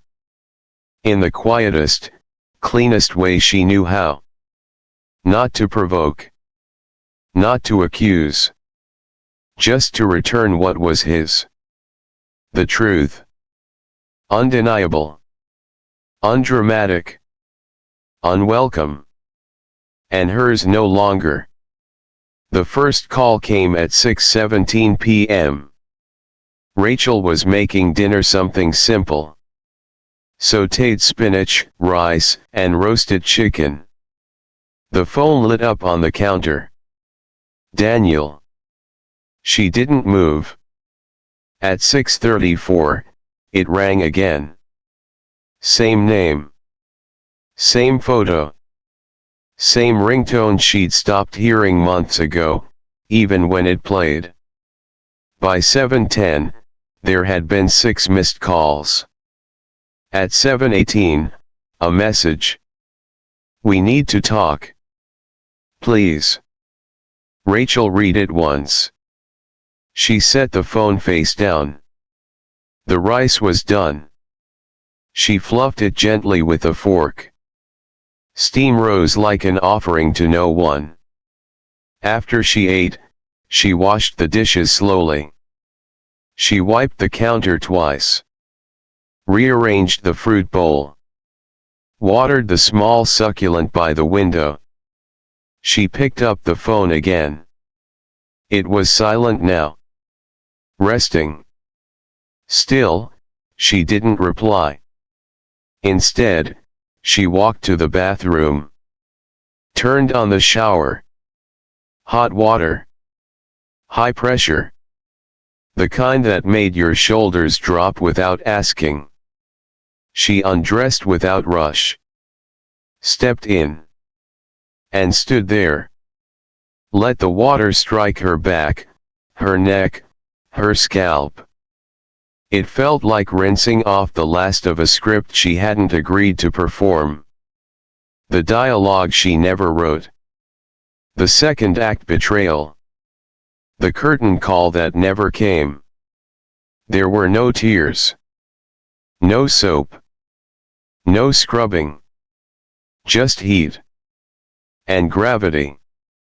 And silence.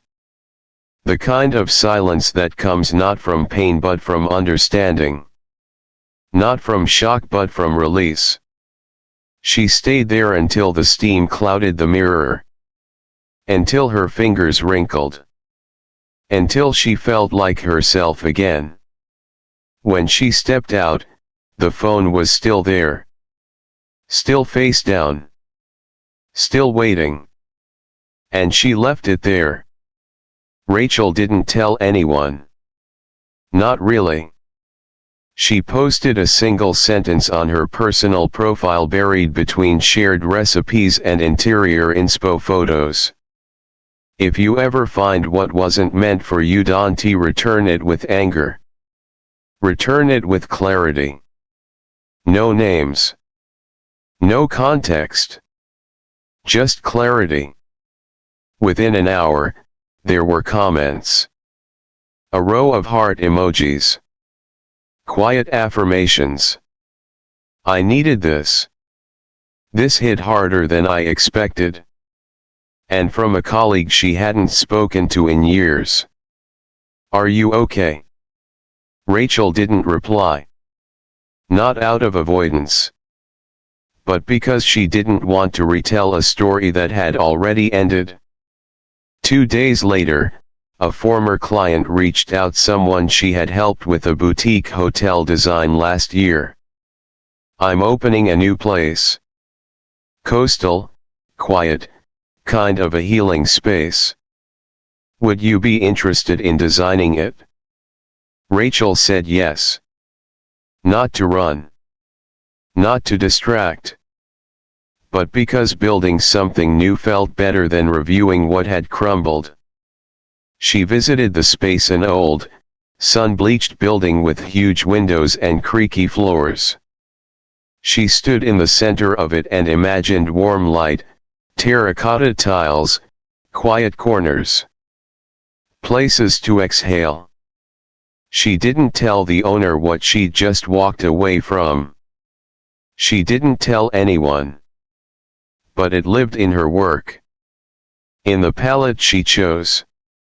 In the way she left space for movement, for breath. For clarity. Not revenge.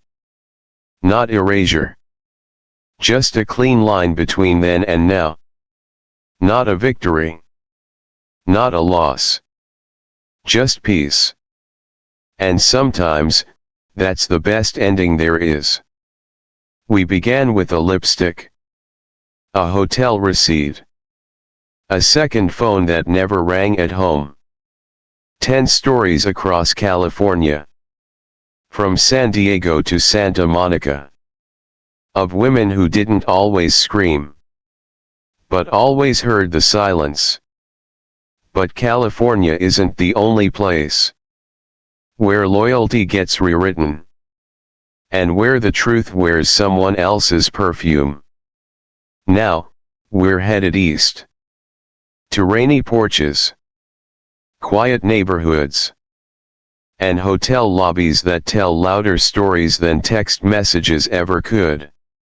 Welcome to the next chapter.